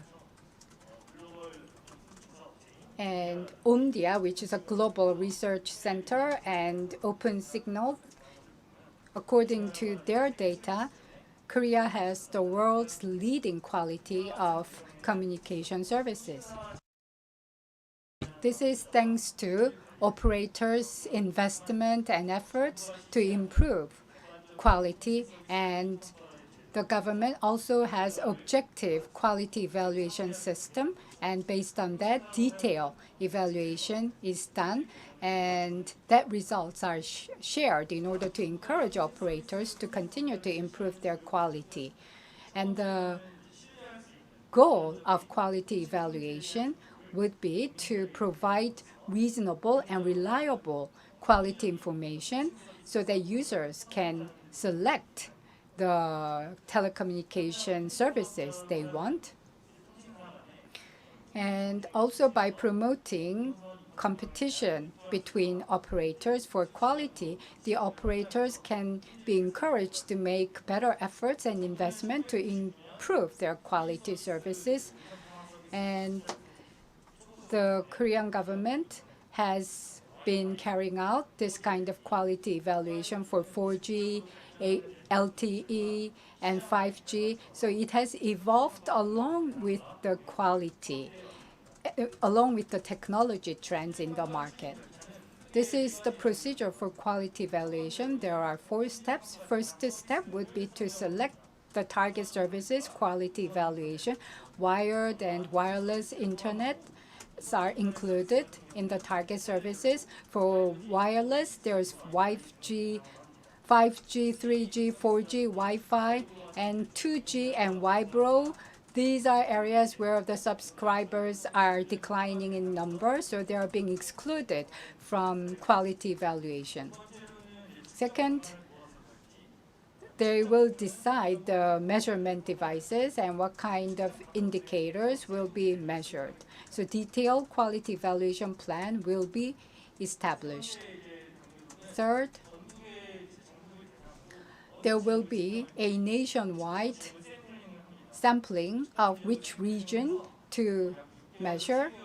For a period of 6 to 7 months, there will be very detailed evaluation of quality. So there will be metropolitan area, medium-sized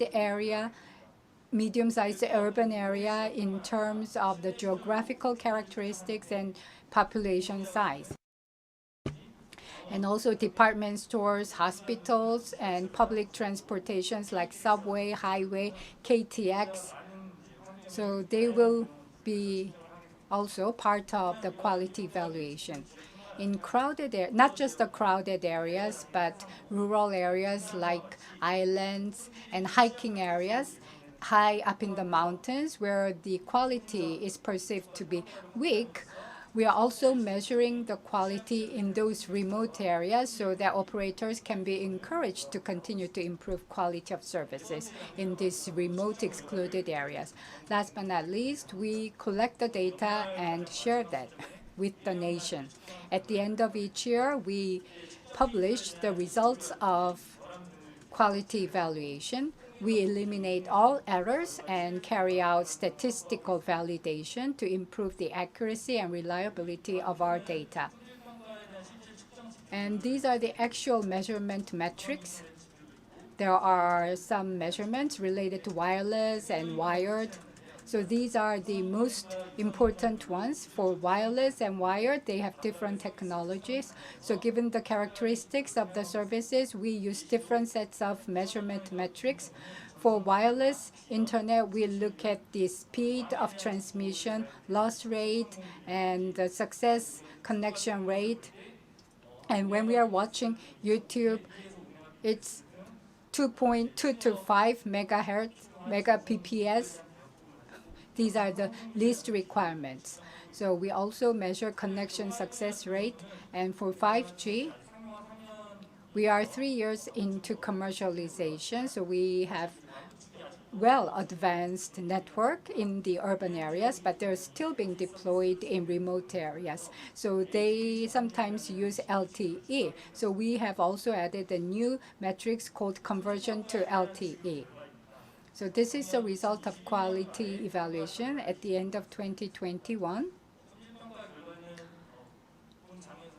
Here, the overall numbers are average, but this is actually 50 to 60-page long reports evaluating the detailed qualities by operator, by 17 districts, by different subway lines, and by department stores, and also by different service types. The major quality results show the coverage area and delay, latency, LTE conversion, and transmission speed.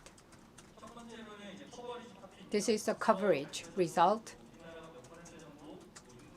And compared to the population, this is the availability of 5G services. Left hand shows the 3 major operators in Korea, and this is their homepage coverage map.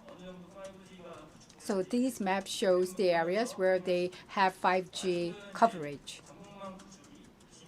So they're still deploying the 5G networks in remote areas.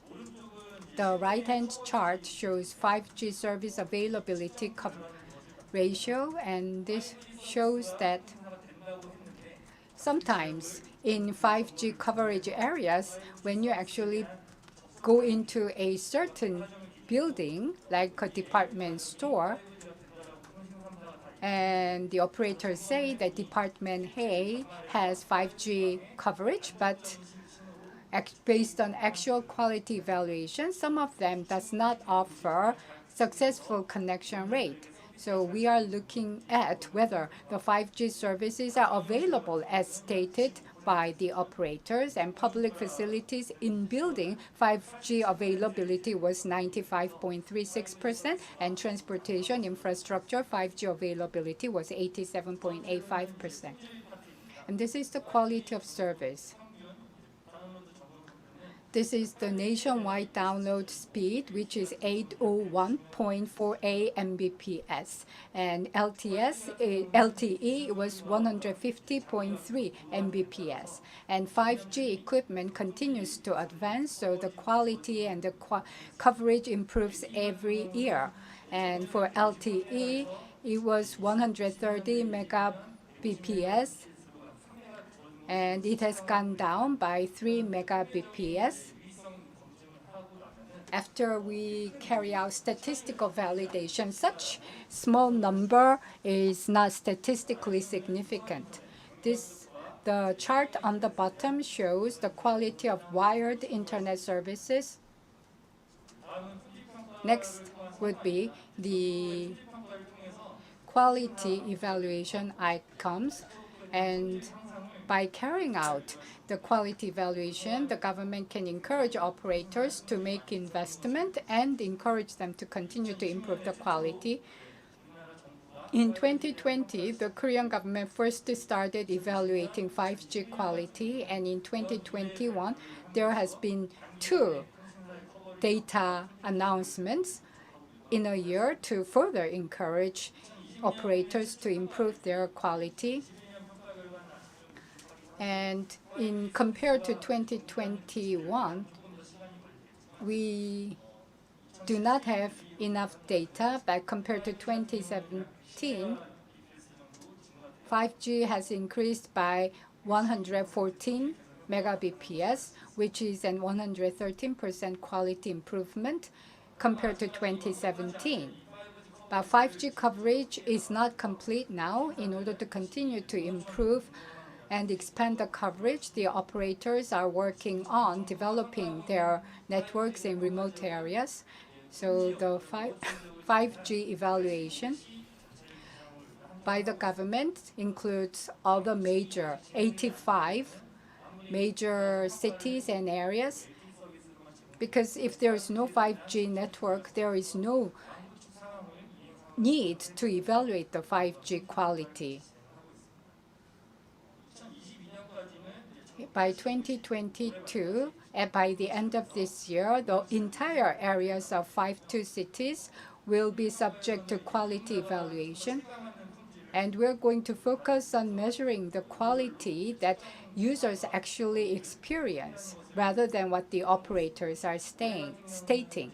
This year, we are going to evaluate the quality of services at individual apartment houses. So we have talked about our plan to expand services to 85 cities. Then what about the remote areas? There are some rural areas, small villages where the population density is low. And for those remote areas, in order to save the cost of network deployment, by 2024, 3 operators will be able to jointly deploy 5G networks. So far, I have talked about the quality evaluation of communication services in Korea and how we continue to encourage investment and quality investment. And I also talked about our future plan for 5G deployment. Last but not least, I will show you a video about quality evaluation.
네, 경청해 주셔서 감사합니다. Thank you for your attention. Thank you for Mr. Yonggun Jeon. So he delivered a talk about the result of quality evaluation of wire and wireless communication in Korea. Thank you for a nice presentation. Let's move on to the next presentation. The next presenter is Mr. Min-soo Na. He's working for SK Telecom as a head of 6G development team.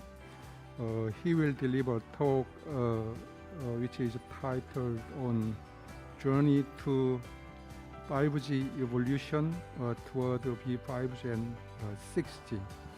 Let's welcome him, Mr. Min-soo Na, with a big hand.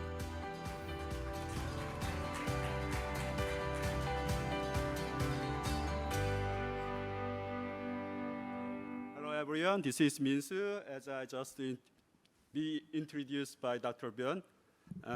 If you don't mind, so may I take off my mask first? It's very... And I would like to excuse the people from global countries to present my today's presentation in my mother tongue, if you don't mind. Because of the limitation of time. So we have a great interpreter for so all of you.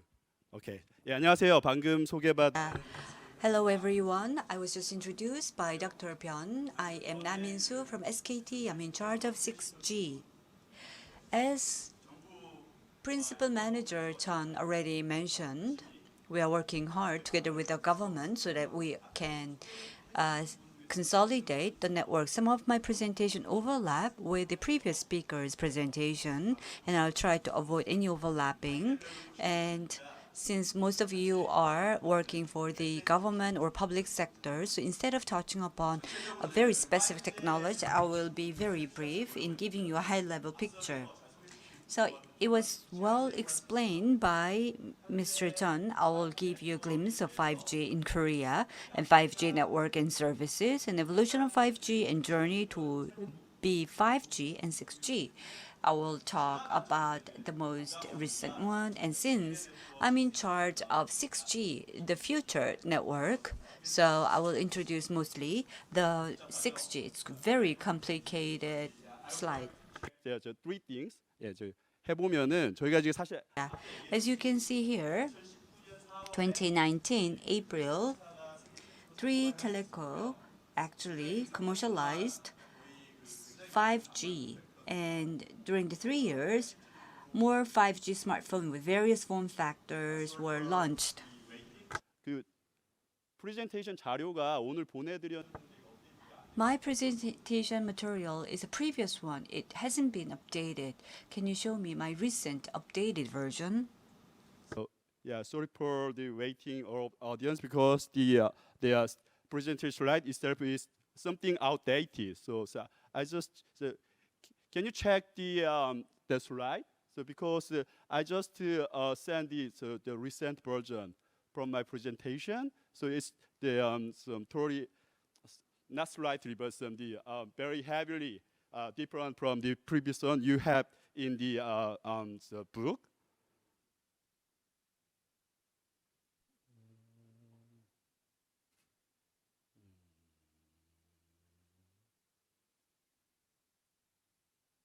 주최 측 쪽 좀 체크 좀 부탁드릴게요. I'd like to ask the organizer, please help me and show my updated, the most recent version of my PPT. Yeah, so during we are waiting, I can present the current status of 5G to save the time.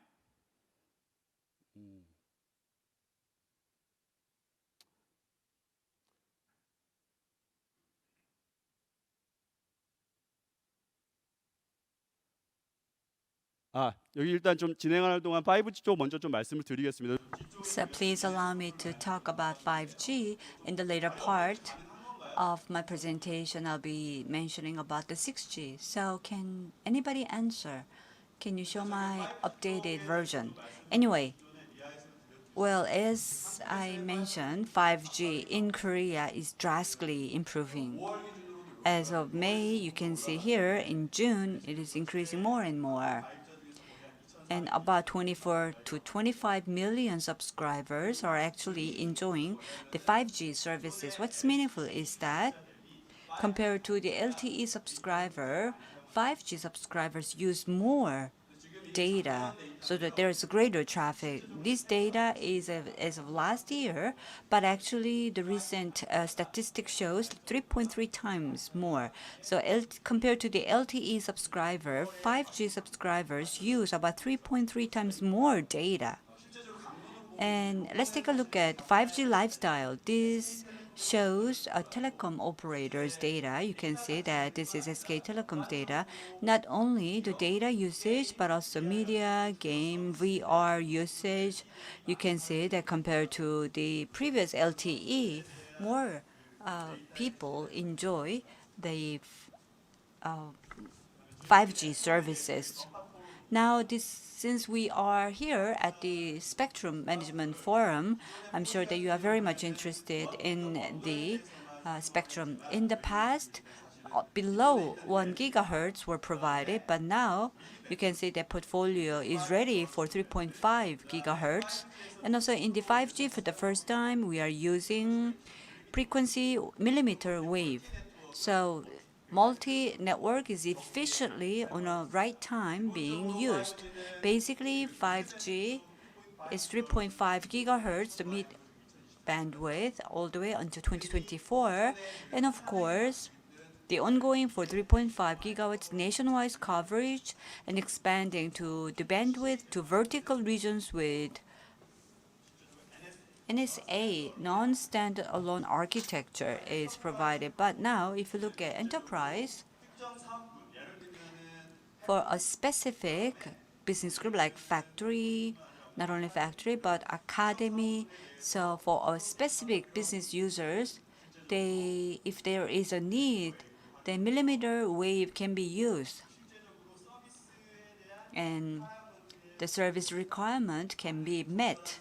We provide the service that is suitable for the needs. Ready. Okay. 여기까지 설명을 드렸고요. So I think I have explained so far. I have already talked to you about network. So you can see that only 3 years have gone by, but you can see that 5G coverage in cluster and cities. And the government and 3 telco operators are working hard. And all the way until 2024, we aim at completing the 5G provision service. What's interesting here is this. Let me show you the video. In the past, if you have watched terrestrial network, we are also trying to provide aerial network. You can understand why we need that. Uber has created a great one.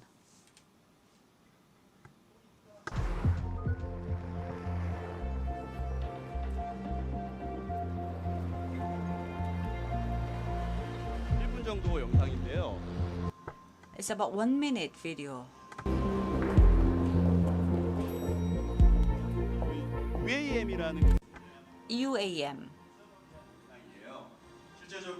In reality, urban aerial mobility is what this video is trying to describe. It's a helicopter, but you can also use it. 이게 어떻게 삶을 바꿔?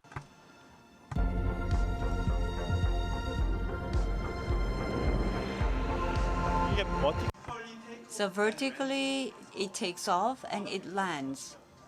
Usually an airplane requires runway, but this one, it doesn't require.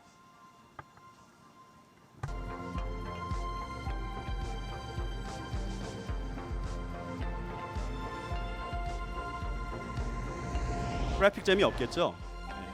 There's no traffic jam at all.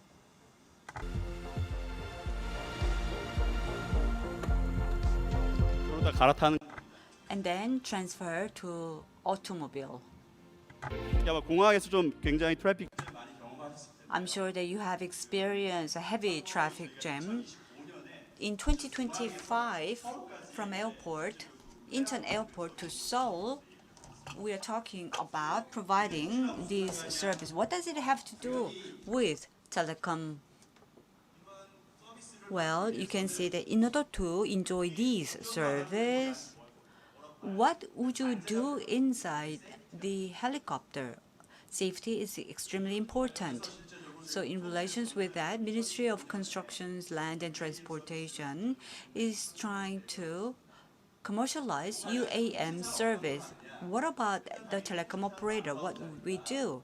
Well, telecom operator is in charge of the network. So from the airport to terminal, using our application, they can do the ticketing.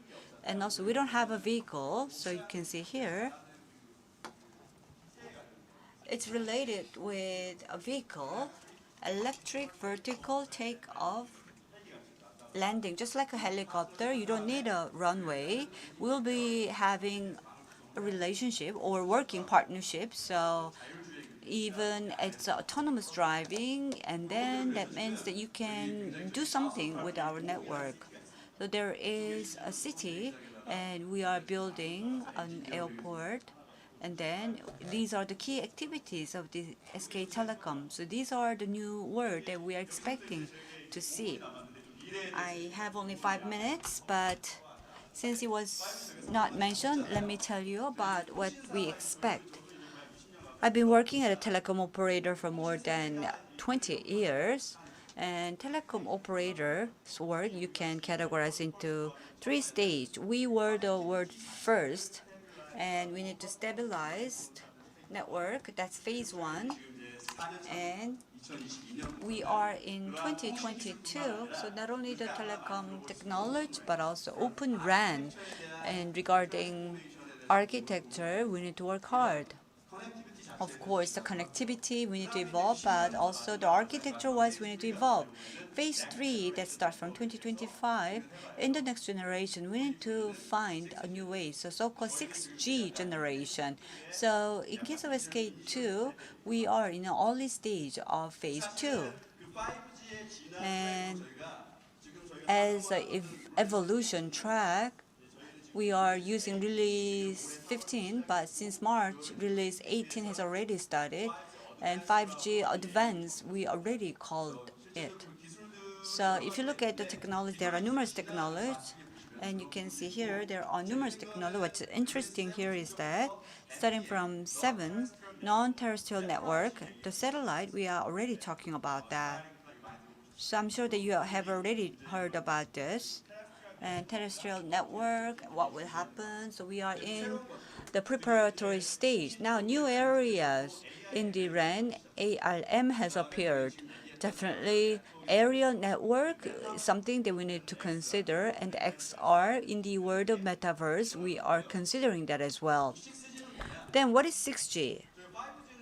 Well, we know that 5G, we don't really can tell what's the major differences, but you can see that every 10 years, something happens. So from 4G to 5G, a lot of changes took place with the video streaming. We are actually carrying our own laptop, but every 20 years, the services also vary. So in the 5G, it's data for everything, and I'm sure that by 2020, the new world seems to be changed, and UAM and the metaverse will be universally available. And if you wear Oculus, it could be quite difficult, but we'll be able to enjoy a new world. So outlook for 6G service is resonance between innovative device and service, and network requirement in time will be the key momentum. The word that I use mostly is a resonance. I mean, when the frequency or the spectrums coincide, then from the customer point of view, we can say that, wow, things really changed. We can tell that the network has really changed. And 6G, we are in early stage. We've been doing it for 3 years. So we are talking about vision, but many things are mentioned. But what I can emphasize here is that We are even talking about 20 gigahertz, but it's a bi-millimeter wave. And the visions and the figure itself, we need to clarify that so that no misunderstanding can occur. And 6G network, of course, if you look at it, we frequently talk about AI, and the metaverse service will be deployed. And all this technology will be available, and how this will also evolve, it depends on us. Among the technology, among the radio technology, the most important thing is the radio wave. There's a lower band, and also millimeter wave we had it, but what we're talking a lot about is the upper band from 7 to 24 hertz. And we talk about tera, but now it's a sub-tera.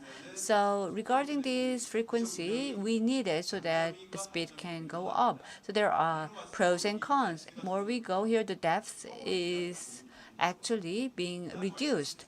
And also, as other technology will be developed. Open LAN is the most important keyword. Open RAN in the architecture transformation, it's a generalization. So when we have this open architecture, the ecosystem can enjoy a lot of benefits. And frankly speaking, within the IT domain, cloud and AI are mentioned, but in the telecom area, we are a little bit awkward. But in the era of 6G, from end to end, the infrastructure, everything will be native, and it will be embedded. So satellite, yes, it will be embedded. In the 5G advance, all the things that we talk about will be possible in the 6G. So when we call the technology as advanced one, that will be available in the 6G. So when these become standard, the terrestrial network and also the satellite network, they will be interworking together in the 6G. So it will be common to apply quantum cryptography technology to 6G E2E network with a continuous development such as POC. Now, in case of timeline, we have a sort of agreement. You can see here that the government is also trying to develop technology through pre-technology development. Well, we are in initial stage. We cannot produce a product yet because standardization is not well established yet. So whether it's a mid-band or nationwide, the standardization must be requirement, and these are what we are preparing. When these are ready, then the people will go beyond time or space. I apologize for not being able to show the updated PowerPoint presentation, but what I would like to emphasize is that the telecom operator, the manufacturers, the Korean government are collaborating, working really hard. And regarding the next generation of 6G, we have the visions, and nationwide we would like to lead the era of hyper-connected intelligence that connects people, things, and the society. Thank you.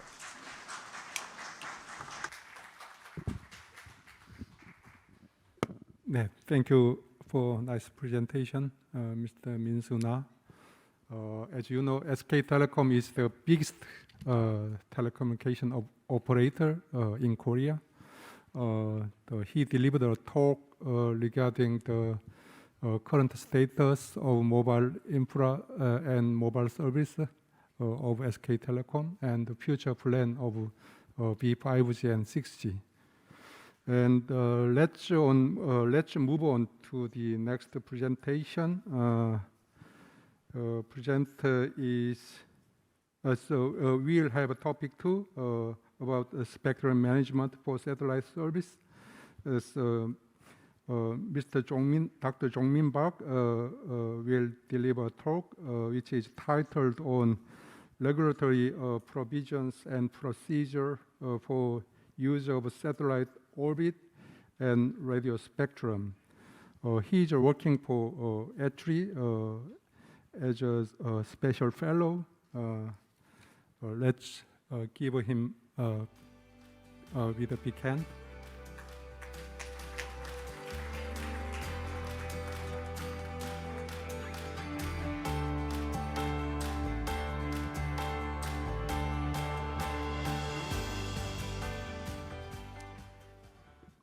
Thank you, Dr. Byun, for your kind introduction. Good afternoon, good morning, ladies and gentlemen. I'm Jongmin Park from E3 Korea. I'm very pleased to be here to talk about the satellite-related topic for your information. But please understand the situation that due to the complexity of the regulatory and procedural consideration, I don't think it is possible to cover all aspects which I wish to talk within the limited time today. These are what I wish to present today.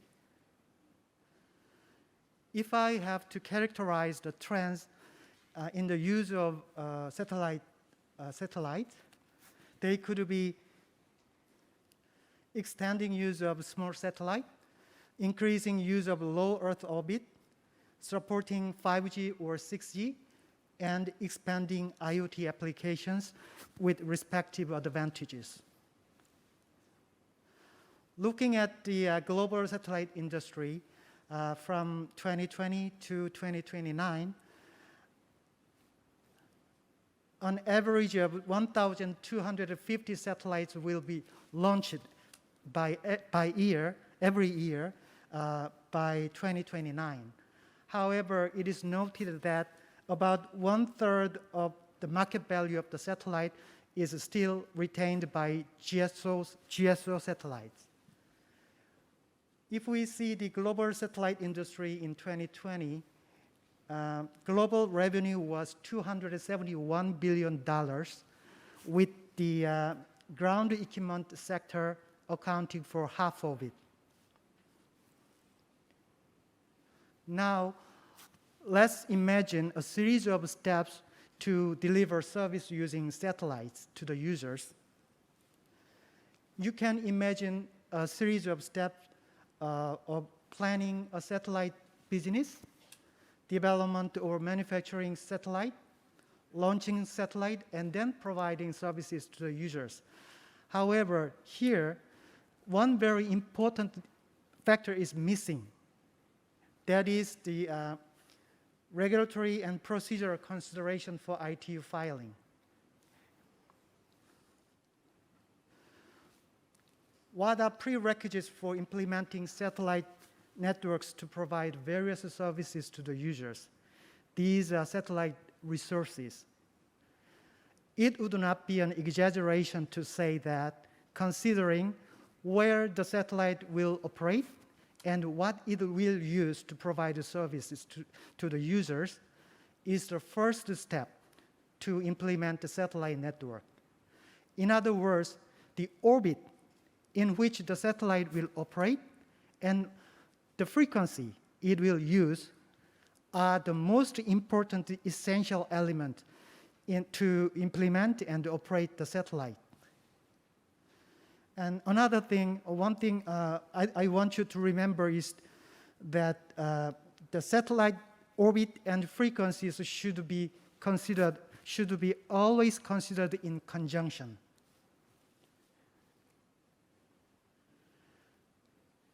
The satellite orbits are generally categorized by altitude into LEO, MEO, and GEO. It's very easy to understand. As of December 2021, there are a total of 4,852 satellites in operation worldwide. By country,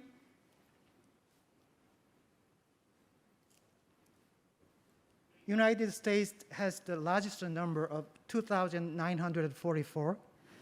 By orbit, there are 4,078 satellites in the LEO, followed by 574 satellites in the GEO. The figure on the lower right shows the current status of satellite in operation over Asia-Pacific region. The satellites lined up in the form of band at the bottom are GSO satellites, and the rest are non-GSO satellites.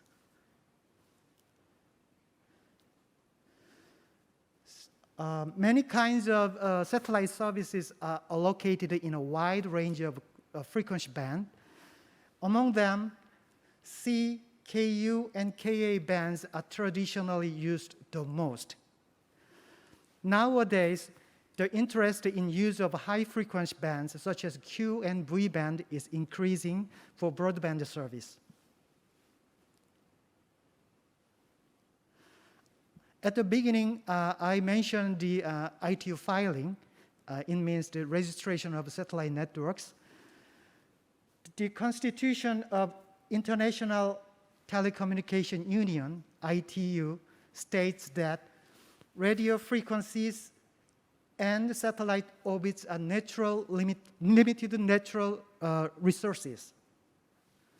Therefore, the radio frequencies and satellite orbits should be registered in accordance with the international international regulation and procedure as specified in the radio regulations to ensure rational, economical, efficient use of and equitable access to these resources.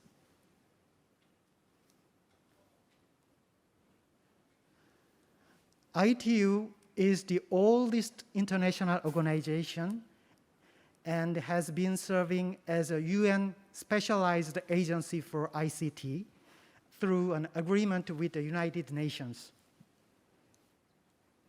Its main mission is to allocate global radio spectrum and satellite orbits, develop the technical standards, and so on.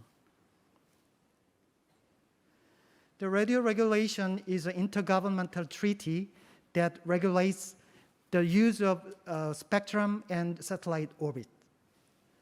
The radio regulations consisting of 4 volumes contains the complete text as adopted by the World Radio Communication Conference, WRC. The radio regulations provide several mechanisms for control of interference. It is noted that the international monitoring is one of them. In order to share this satellite spectrum and orbit, the radio regulations provide 2 approaches. The first approach is planning approach for equitable access based on current and future requirements. The satellite service following this approach are called planned services. The second one is coordination approach, is for efficient and economical use. The principle of first come, first served is applied based on the current requirements. Satellite services following this approach are called non-planned services. As geostationary satellites are congested due to the method of securing the resources based on first come, first served principle, the problem has raised that the access to these satellite resources is very difficult for the countries that wish to their satellite network in the future. That's why the ITU established the plan for frequency and orbital positions to guarantee the equitable access for all ITU members. There are 2 types of satellite services in the planned services. They are broadcasting satellite service and fixed satellite service. Basically, for broadcasting service using satellite, we need to use frequency bands allocated to 2 types of radio communication services. Basically, the broadcasting link is downlink, and the feeder link, which is uplink, uses the frequency band allocated to the fixed satellite service, FSS. For broadcasting service, the frequencies in Ku band for each ITU region can be used. And for communication service using satellite as one of a planned service, C and KU bands can be used for all ITU region. This slide shows the procedure for FSS, BSS, and feeder link plan. It's very complex, so I would not explain the details, but I'd like you to remember one thing, that is the regulatory procedures should be completed within 8 years, and this regulatory period can be extended to 3 years maximum in the case of launch failure. This is the FSS plan as specified in RR Appendix 30B. As in the BSS and feeder link plan, all regulatory procedures should be completed within 8 years, and this regulatory period can be also extended to 3 years maximum in case of launch failure. For non-planned services, the regulatory procedure is divided into 2 flows depending on whether the coordination procedure is applied. First, the coordination procedure is applied for all GSO networks and some of non-GSO satellite system. In this case, the registration of satellite network starts by submitting the coordination request, which includes the detailed data on satellite orbital information, carrier transmission specification, and so on. And then the coordination agreement of the administrations concerned should be obtained through negotiations. And then the notification procedure should be carried out. In this case, the frequency assignments to a space station should be brought into use within 7 years from the date of receipt of complete coordination request by the ITU. The coordination procedure does not apply to the most non-GSO satellite system and inter-satellite link. In this case, advanced publication and notification procedure should be carried out. And the registration of this kind of satellite system starts by submitting the advanced publication information, API. In this case, the frequency assignments to a space station should be brought into use within 7 years from the date of receipt of complete API by the ITU. This slide shows the current status satellite network filings through the ITU database. The figure on the left shows the cumulative status by year in frequency band L, C, KU, and Ka bands. This is for the GSO satellite network.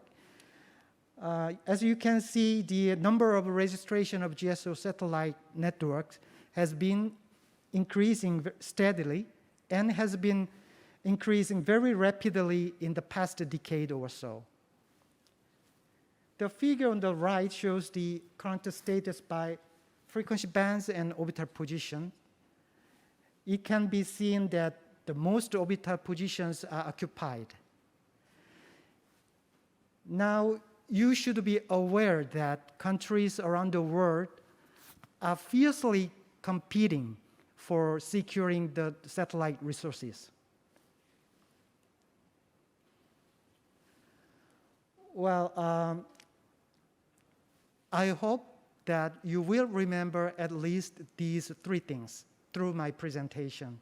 First, you need to recognize radio frequencies and satellite orbits are limited natural resources.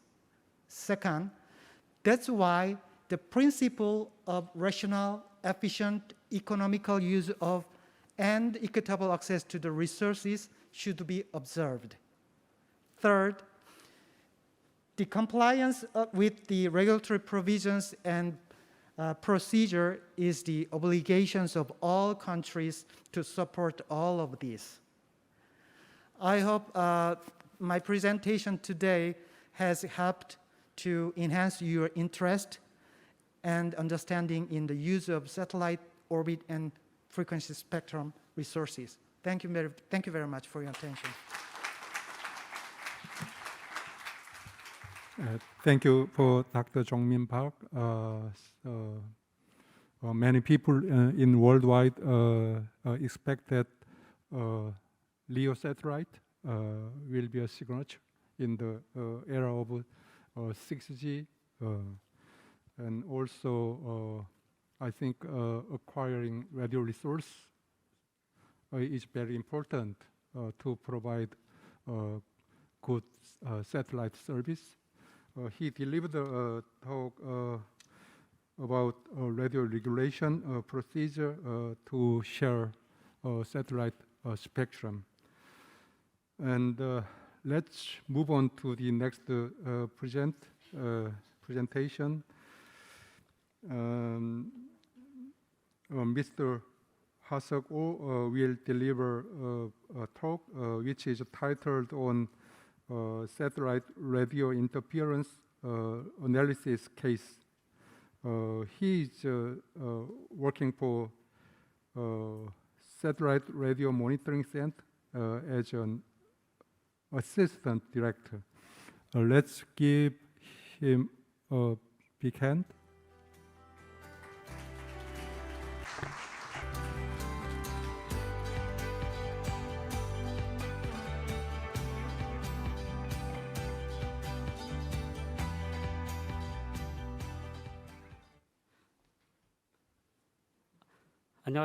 Hello everyone. I am Assistant Director Ha-seok Oh, working at Satellite Radio Monitoring Center. My presentation is about satellite radio interference analysis cases. I'll present a case of satellite radio interference analysis. These are the contents of my presentation. I'll explain primary task of Satellite Radio Monitoring Center, Satellite Radio Interference Analysis System, Korea Satellite Radio Interference Investigation Status, Major Satellite Radio Interference Analysis Case. Main tasks of Satellite Radio Monitoring Center include geostationary satellite radio monitoring, on geostationary satellite radio monitoring, mobile satellite radio monitoring, and interference investigation. Geostationary satellite radio monitoring monitors whether geostationary satellite between 55 degrees east longitude and 160 degrees west longitude comply with international regulation. Non-geostationary satellite radio monitoring monitors about 4,700 non-geostationary satellite passing over the Korean Peninsula and is working with the 4 antennas. Mobile satellite radio monitoring uses vehicles to protect important satellite communication network, radio wave environments such as military, firefighting, and disasters.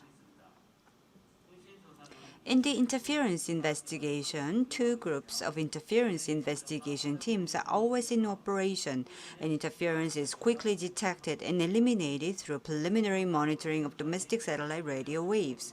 As an international cooperative activity in the investigation of satellite radio interference investigation, we participate in joint research for the location of Earth stations in Korea and other countries. Every year, participate in International Space Radio Surveillance Conference. In addition, we are working together with the ITU to resolve international satellite radio interference disputes. Next, I will introduce the satellite radio interference analysis systems. The interference source search system geolocation searches for the locations of the interference source using time difference and frequency differences between the satellite receiving the interference and the radio wave received.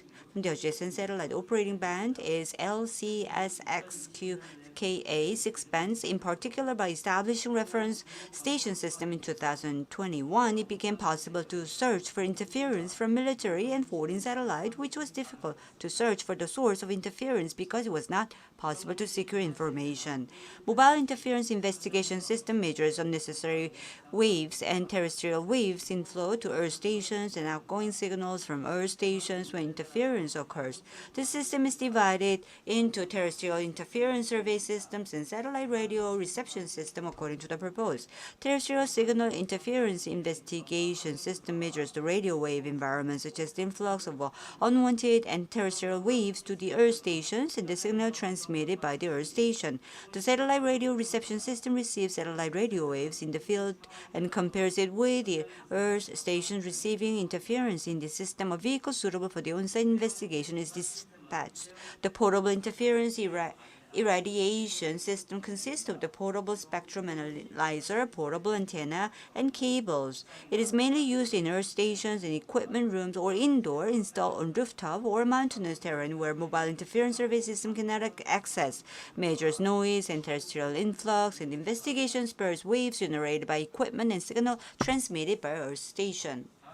The following is a survey of satellite radio interference in Korea. Over the past 10 years, our center has handled 130 cases of interference, and in 2021, the number of interference investigations increased by more than 3 times compared to 2011. The reason for this increase in the number of the interference survey is because of the increase in the number of domestic satellites and active efforts to eliminate interference through preliminary monitoring of domestic satellite. When looking at the causes of interference, there were a lot of interferences from adjacent satellite network and unnecessary interference. Despite the operator's ability to investigate interference and improvement of equipment, there were many cases of interference that could not be identified.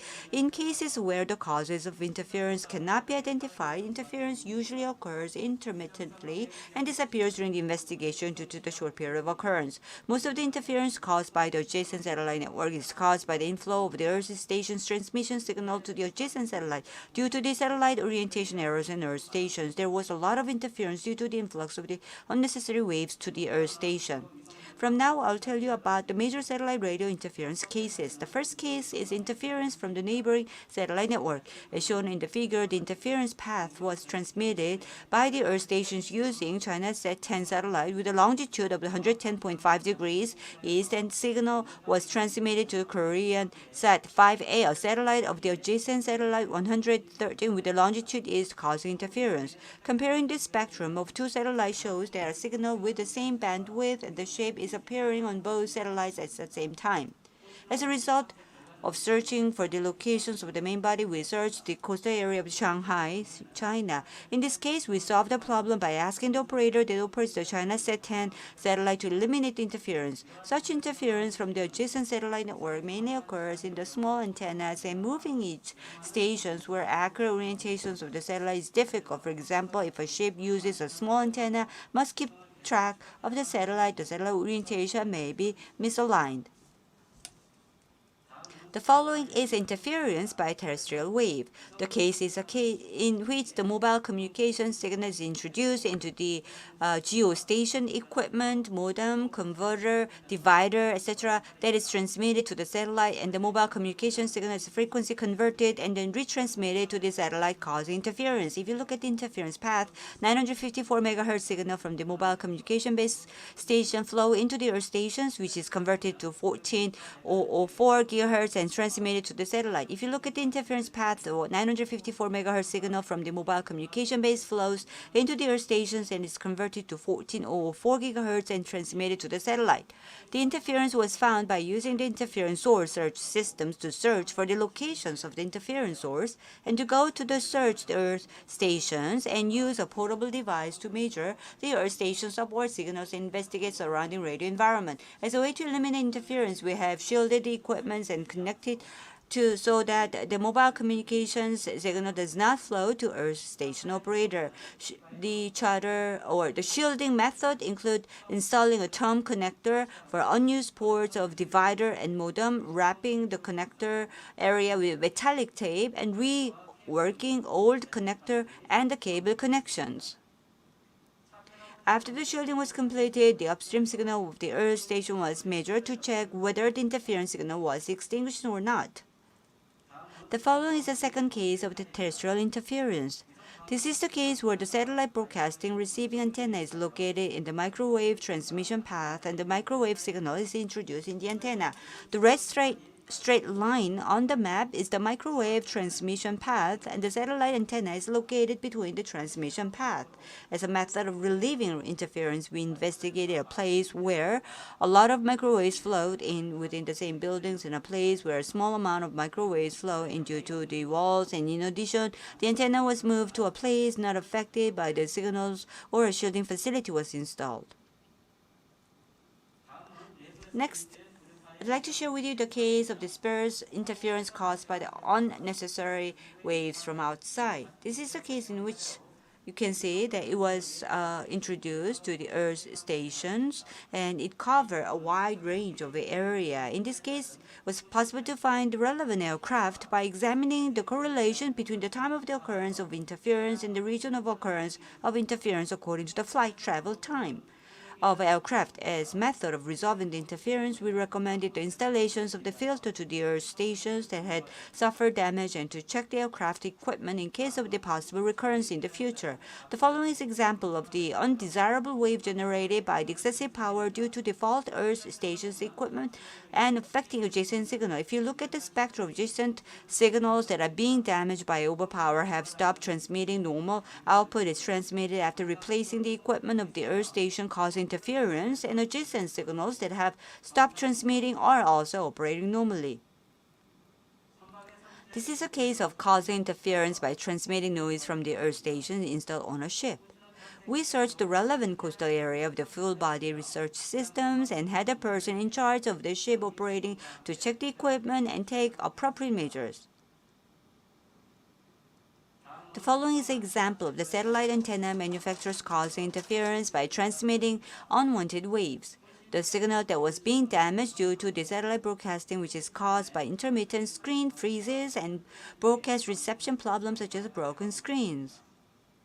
In the interference investigation process, the locations of the interference source was searched, and the search system, the site was investigated by visiting the local antenna manufacturers. In the field study, the mobile interference survey system was used to measure the signal transmitted from outside the antenna manufacturers, and the portable interference survey system was able to find the antenna emitting unwanted waves from the roof.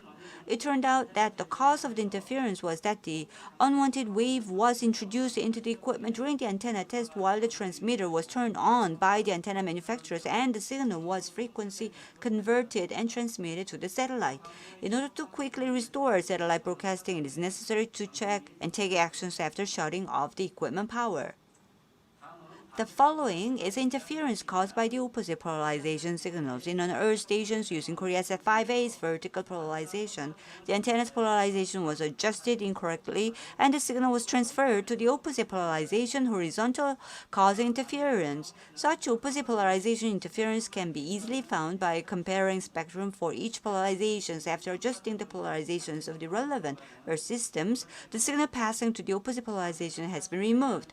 Interference caused by opposite polarization signals mainly occurs in Earth stations moving the ship.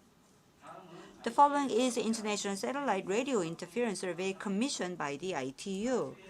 In order to resolve radio interference dispute between the countries, the ITU requested the center to search for the locations of the interference source, and our Satellite Radio Monitoring Center worked closely with the ITU to obtain the accurate search result. We searched the locations of the source about 10 times and submitted the result to the ITU.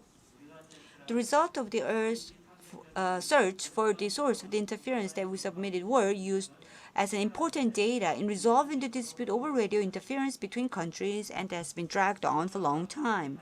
When satellite radio interference occurs, it is important to resolve it quickly because many parties are damaged in a wide area. Cooperation in interference investigation between the countries is necessary for a prompt resolution of the interference. This concludes the presentation on the case of the satellite radio interference. Thank you.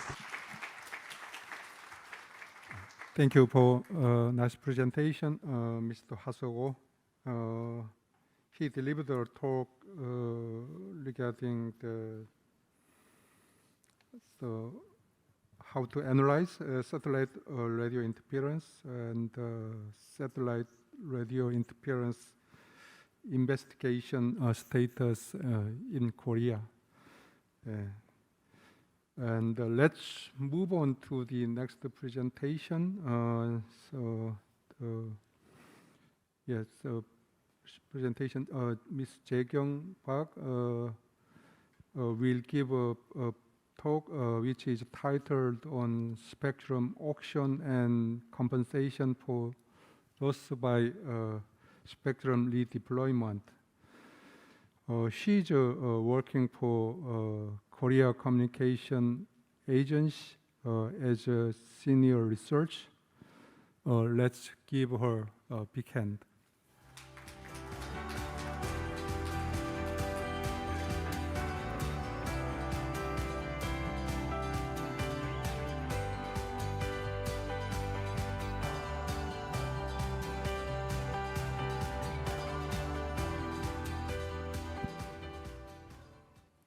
Hello, everyone. 여러분 안녕하십니까? 제가 주어진 시간 내에 도착할 수가 없었습니다. 모든 저희 지역의 고속열차가 다 취소가 되는 바람에 늦게 도착하게 되어 죄송합니다.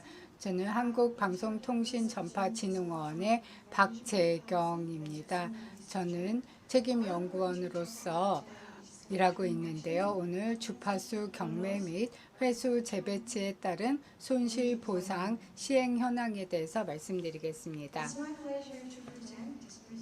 이 발표를 통해서 여러분들께서 주파수 관리와 관련된 이해를 조금이나마 더 하실 수 있도록 도움을 드렸으면 합니다. 제 발표를 두 개의 부분으로 나누었는데요. 먼저 주파수 경매에 대해서 말씀을 드리고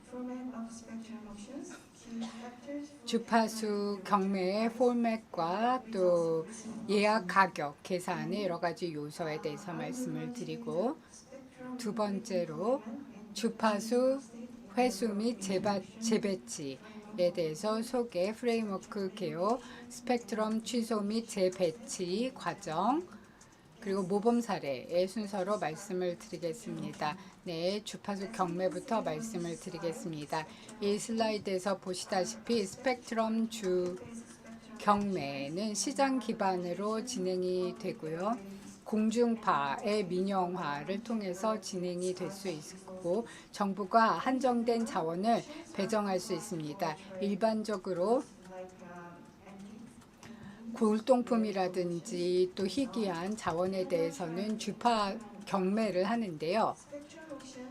주파수 경매는 주파수의 경제적 가치를 경매를 통해서 결정하는 제도입니다. 이를 통해서 주파수 배치 과정을 좀 더 객관적으로 공정하고 효율적에 진행할 수 있도록 할 수 있습니다. 주파수 배치와 관련해서 경매는 새롭게 도입된 제도라고 할 수가 있고요. 2011년에 처음 도입이 되었습니다. 그 전에는 주파수 경매가 아니라 소위 말하는 지위 및 통제, 접근 방식을 통해서 진행이 되었는데 이러한 방식으로는 경제적 가치를 공정하게 반영하기가 힘들었습니다. 한국은 1990년대 말부터 주파수 경매 제도를 고려했지만 여러 가지 장단점에 대한 논쟁이 치열했습니다. National Assembly, but the plan for revising the Radio Waves Act, including the introduction of a spectrum auction system, was approved in July 2010 and came into force in January 1st, 2011. Currently, as is shown in this slide, spectrum auction is based on Article 11 of Radio Waves Act.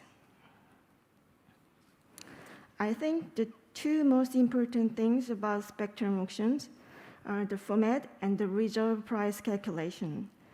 The format of a spectrum auction can be divided into whether it is open, ascending and descending, and the number of rounds. And the common auction types are summarized on this slide for your reference. Basically, the format of spectrum auction is determined by the goals and policies of regulators and the complex and diverse format were attempted in several countries until a few years ago. But recently, there is a trend to return to the simpler format, and the simple is the best to reflect on the failure of the auction. And the auction format continue to evolve because regulators' policy goals have changed. They may also be getting pushback from operators against overly complex processes, and there is as yet unsolved debate over whether auction design affects spectrum prices. For the next, I will talk about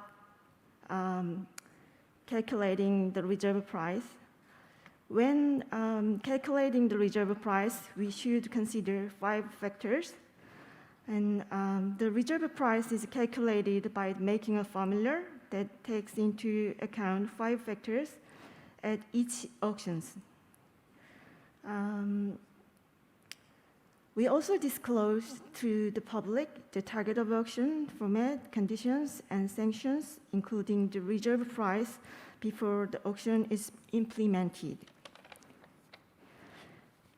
Since the introduction of the auction system, Korea has conducted a total of 4 auctions so far. The most recent auction was conducted in 2018 to supply spectrum for 5G, and the previous 3 were for the supply of spectrum for LTE, and the results are as shown on this slide. The simultaneous multi-round ascending format was adopted for these 3 auctions, but there were slight differences in detailed design. In particular, although more complex conditions were added to the second auctions, to address the overheating competition and collision concerns raised during the first auction, the auction for the bandwidth of 15 MHz in the 1.8 GHz band in 2013 was recorded as the highest auction price in Korea. Next, I will tell you the results of the auction of 5G spectrum. The clock auction method was used for the first time at this auction. The name for this format is also called ascending clock auction or clock ascending auctions. And this format set the amount of spectrum in the first stage and determined the location of spectrum in the second stage through sealed biddings. In the case of 3.5 GHz band, a total of 28 blocks were set as 1 block for the 10 MHz bandwidth, and the 28 GHz band, the 100 MHz bandwidth was set as 1 block. The results was quite different than we expected. The 3.5 GHz band was proceeded to the 9th round, so we need to revise the bid increment from 0.3% to 0.75% during the bidding process, and completed at a pretty high winning price. However, in the case of the 28 GHz band, which had enough supply compared to demand, it ended in the first round at the first stage auctions. If you take a look at these graphs, you will see that final auction prices for 5G in Korea are slightly higher than the average compared to other countries. And for the next, let's take a look at the second part of the spectrum redeployment. Spectrum redeployment is often compared to urban redevelopment to improve existing services or introduce new services. It may be necessary to move existing users to more modern technologies or new frequency band. Simply say, spectrum redeployment is repurposing of spectrum band, and it is a concept that encompasses the action of revoking the current user's license and relocating to another frequency bands. And the refarming can be seen as a more easily understandable term, but the official term used by ITOR is redeployment. Anyway, you can look at it in the same way. This slide shows how ITR recommendation SM.1603 define it. Removing users or equipment of the existing frequency assignments, either completely or partially from a particular frequency band. This recommendation also includes about 3 requirements for redeployment, as well as some cases from several countries, so please refer to it if necessary. As shown on this slide, Korea has provisions on the purpose and requirements of spectrum redeployment and the basis for implementation of a compensation in the Radio Waves Act. Compensation is not covered when the operator requests revocation or relocation, international allocation changes according to WRC decision, and in the case of secondary services, but only for ordinary generated loss by spectrum deployment. The scope of compensation for the revocation and the relocation will be different as shown in this table, and for relocation, the cost of transferring and acquiring new equipment is supported. The cost of compensation for losses is covered by fund raised through spectrum auctions and is called the Broadcasting Communications Development Fund. It is also possible to collect the cost from new users.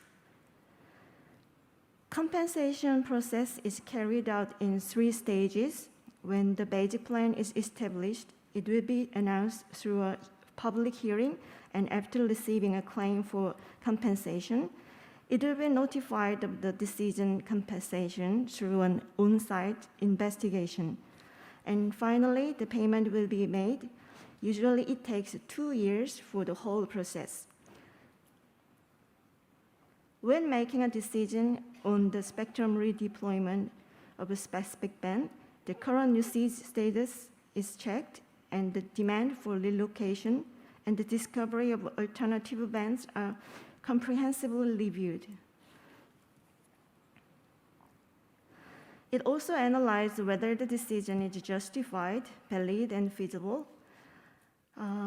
And we try to derive benefits in terms of technical, economic, and social aspects from the process of redeployment of spectrum. The work on compensation for losses is entrusted to Korea Communications Agency under the responsibility of the Ministry of Science and ICT through cooperation with the Central Radio Management Service. The ongoing compensation case includes mobile broadcasting relay in the 60 GHz band, which has been relocated to supply spectrum for Wi-Fi, and it's scheduled to be completed by 2024. So today I will tell you about 2 other recent exemplary cases.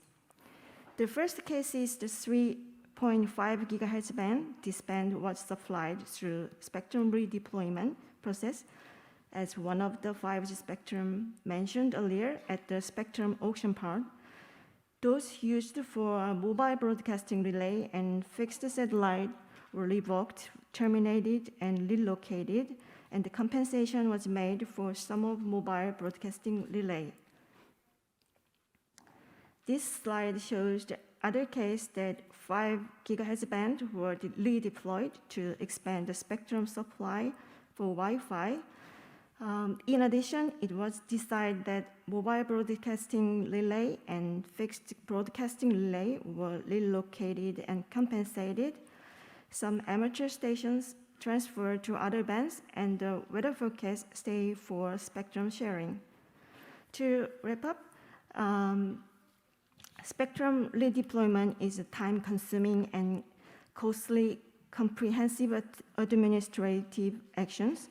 However, it can be seen as an important tool to clearly organize the existing uses and implement a new supply policy. Recently, with the paradigm shift, there is a trend to prefer spectrum sharing than redeployment. So that's all I have to say. I tried to meet the limited time. Thank you for your attention.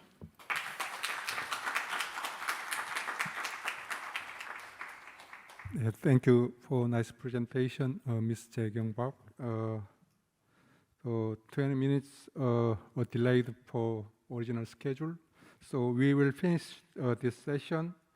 I'd like to all presenters and all participants, thank you very much.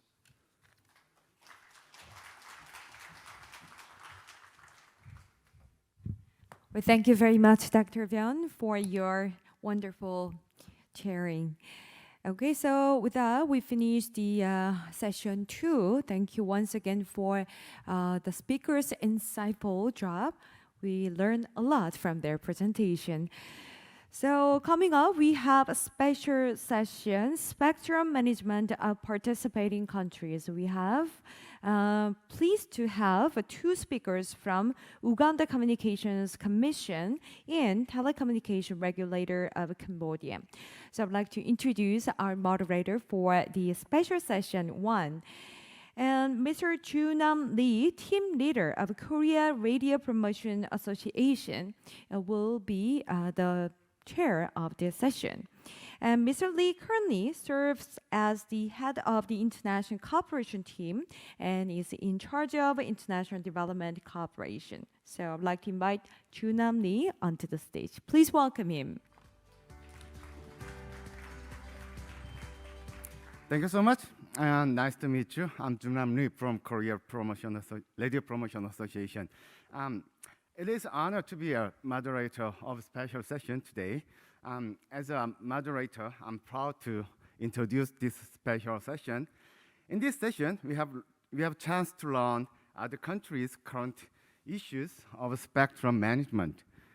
The understanding of current situation and further plans each other, we could strengthen our relationship and find better way for global cooperation on the spectrum management. So, we have a very special guest today. The first speaker is Mr. Robert Echeda from Uganda Communication Commission. Mr. Robert Echeda is a manager of spectrum utilization and compliance in Uganda Communication Commission. He's going to present the overview of spectrum management regulatory framework in Republic of Uganda. Please welcome Mr. Robert Echeda with a big applause.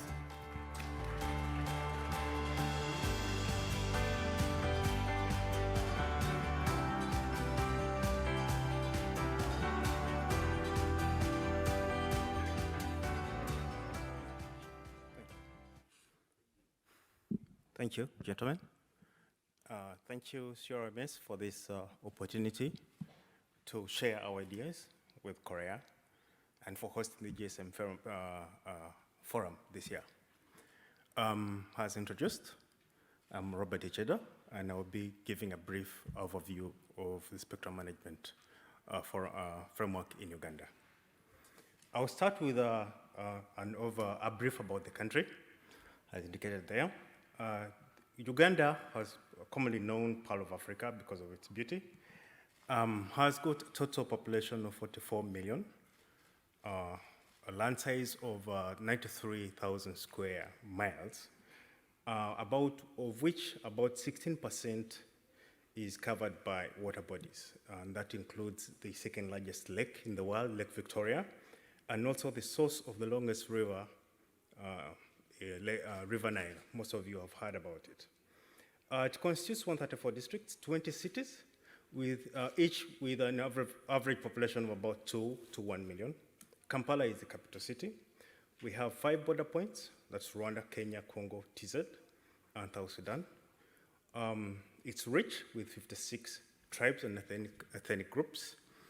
In terms of the radio management, we have over 300 radio stations in the country. 70 TV stations in the country, 4 major national cellular operators, that is MTN, Uganda Telecom, Airtel, and Laika Mobile.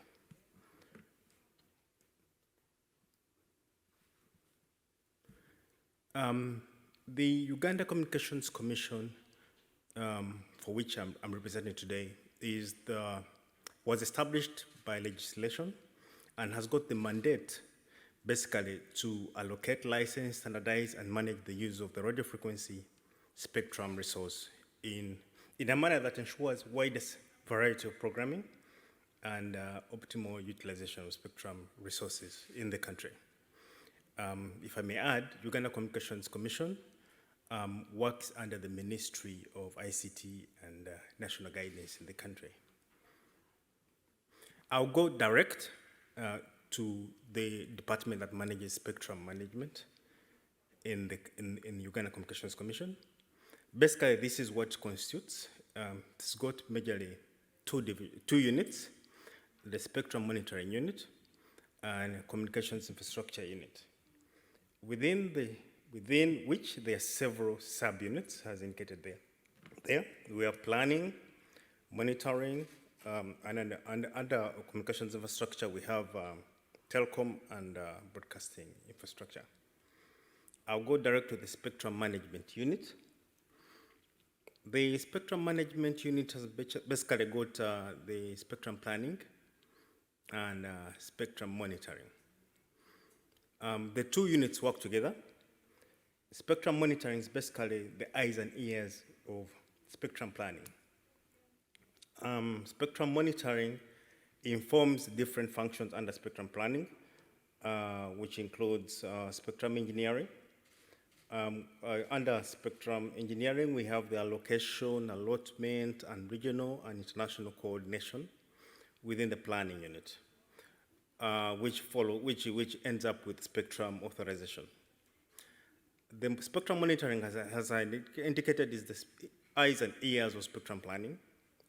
Within spectrum planning, we have spectrum occupancy and utilizations. We have interference investigation and spectrum compliance. So the information picked from the three activities inform the planning unit, which are basically involved in the issuance of spectrum authorization. The spectrum planning is basically, its major role is one, basically a review of the national table of frequencies, and it works alongside with the I2R and regional policies.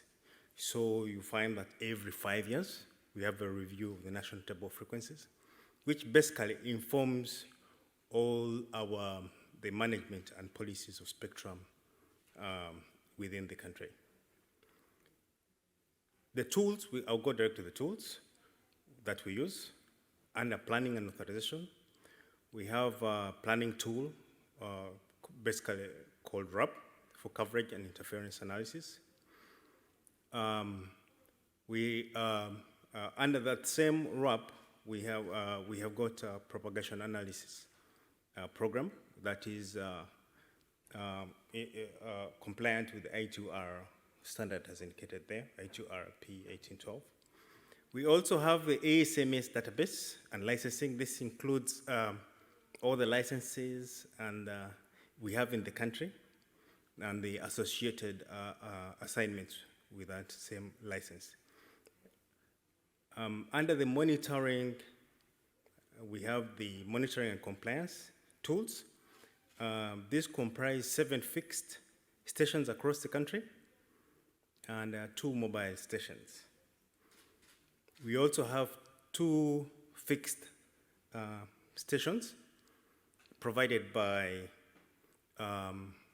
through our cooperation in CRMS. These are provided by ONPOM Group. And I'll thank ONPOM very much for that support. They have been supporting us for the last 2 years with this equipment. Our spectrum monitoring systems, as indicated earlier, we have fixed monitoring systems and mobile monitoring system. And these are all installed in what we call a wide area network, interconnected, and operate under different monitoring applications. Out of this, we use this to basically gain intelligence through annual spectrum occupancy measurements, frequency analysis, interference investigations, emission measurements, noise level measurements, hunting down illegal operators, and basically direction finding. The operations and processes and procedures included in our usual spectrum monitoring activities.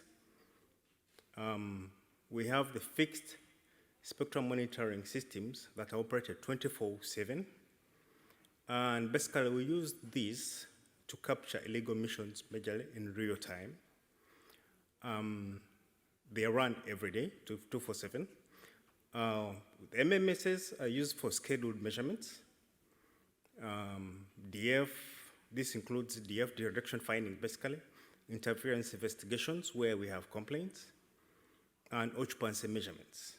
Occupancy measurements are carried out twice a year. That is for every 4 months. Every 4 months we have a campaign that does occupancy across the country. MMS is also used to enhance fixed spectrum monitoring service. You'll realize, like I indicated, we've got 7 fixed monitoring stations for the country, but the country is kind of too big for 7. And to basically help us with increasing the coverage of the FMSs, we use the MMS. That's the mobile monitoring system. We also use spectrum analyzers for indoor measurements. The routine operations usually include emissions monitored every day in real time.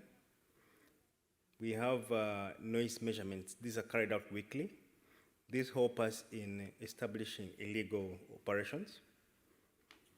And then we have occupancy and utilization measurements done twice weekly, routinely through the FMSs. That is outside the scheduled measurements. Now, non-routine activities include interference investigations. These are done when we receive a report, for example, somebody is complaining of an interference, or we go out and do the investigations with the equipment. I'll briefly talking about spectrum monitoring. The ideal operations, as indicated, this is our plan going forward. Where do we want to go? Our overall plan to improve on or enhance on our monitoring systems, I want to have at least a fixed monitoring system at every border point, every border town, that is each at every 5 border points. We need to have one at the airport, and at least one in a city that has more than 2 million people in the city. We also need to acquire more transportable units in towns with a population of 1 million.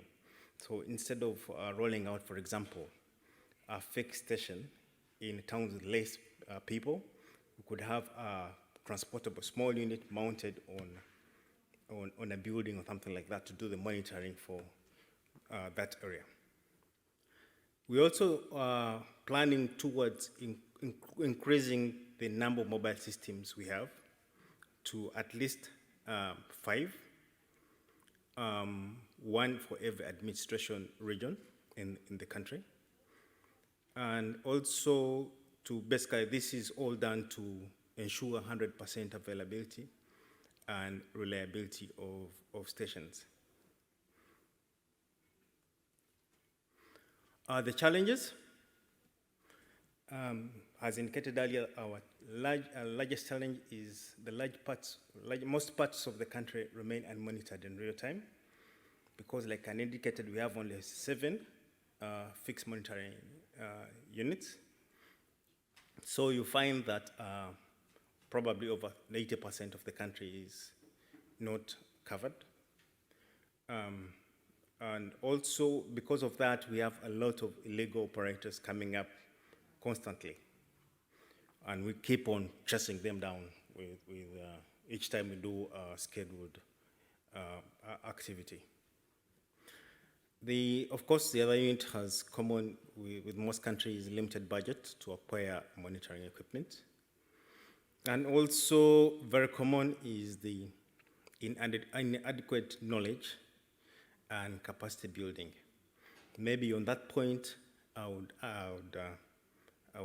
further extend my appreciation to the last 2 days of touring we had in Korea, where we were introduced to advanced systems of monitoring done by the CRMS.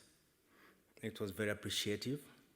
I wish we would further extend this relationship to maybe to carry out further training and get more detailed knowledge on how monitoring is done in CRMS and any other developed country. Future plans. Improve on monitoring by adding more fixed stations as far as our budget can allow.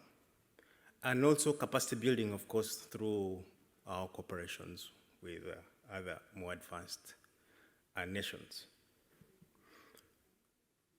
Yes, I think that ends my presentation. And I think that in Korea means thank you for your attention. Thank you. Thank you very much. Okay. Thank you for your impressive presentation, Mr. Robert Echeda.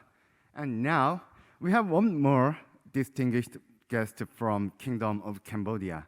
Dr. Piron Kim is an advisor of telecommunication regulator of Cambodia.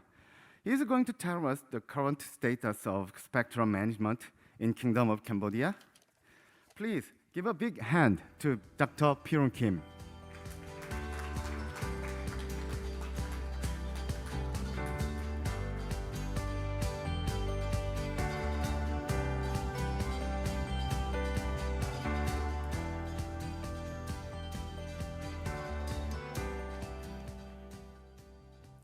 Thank you, Mr. Lee, for your short introduction. Thank you for participate, delegate, and join physically and virtually. Today, I would like to talk about the spectrum management in Kingdom of Cambodia. I am Mr. Piron Kim, advisor. First, coming with the background of the spectrum management. As you already know, the spectrum management is coming with the frequency allocation plan. That is one of the main topics that each country will be handle and regulate on this thing. And also the frequency assignment for facility and development for the new radio, especially in Korea now we study it in 5G and coming with the 6G already. So to make this technology is working smoothly, so this allocation needed. To make the available rapid and the efficient nationwide and worldwide radio communication services that will be developed rapidly in last decade. Also to serve the national security and defense. This is one of the main topics that we talk and we consider because the security in the bordering area from our neighbor is quite one of the topics, especially in Korea. Yeah.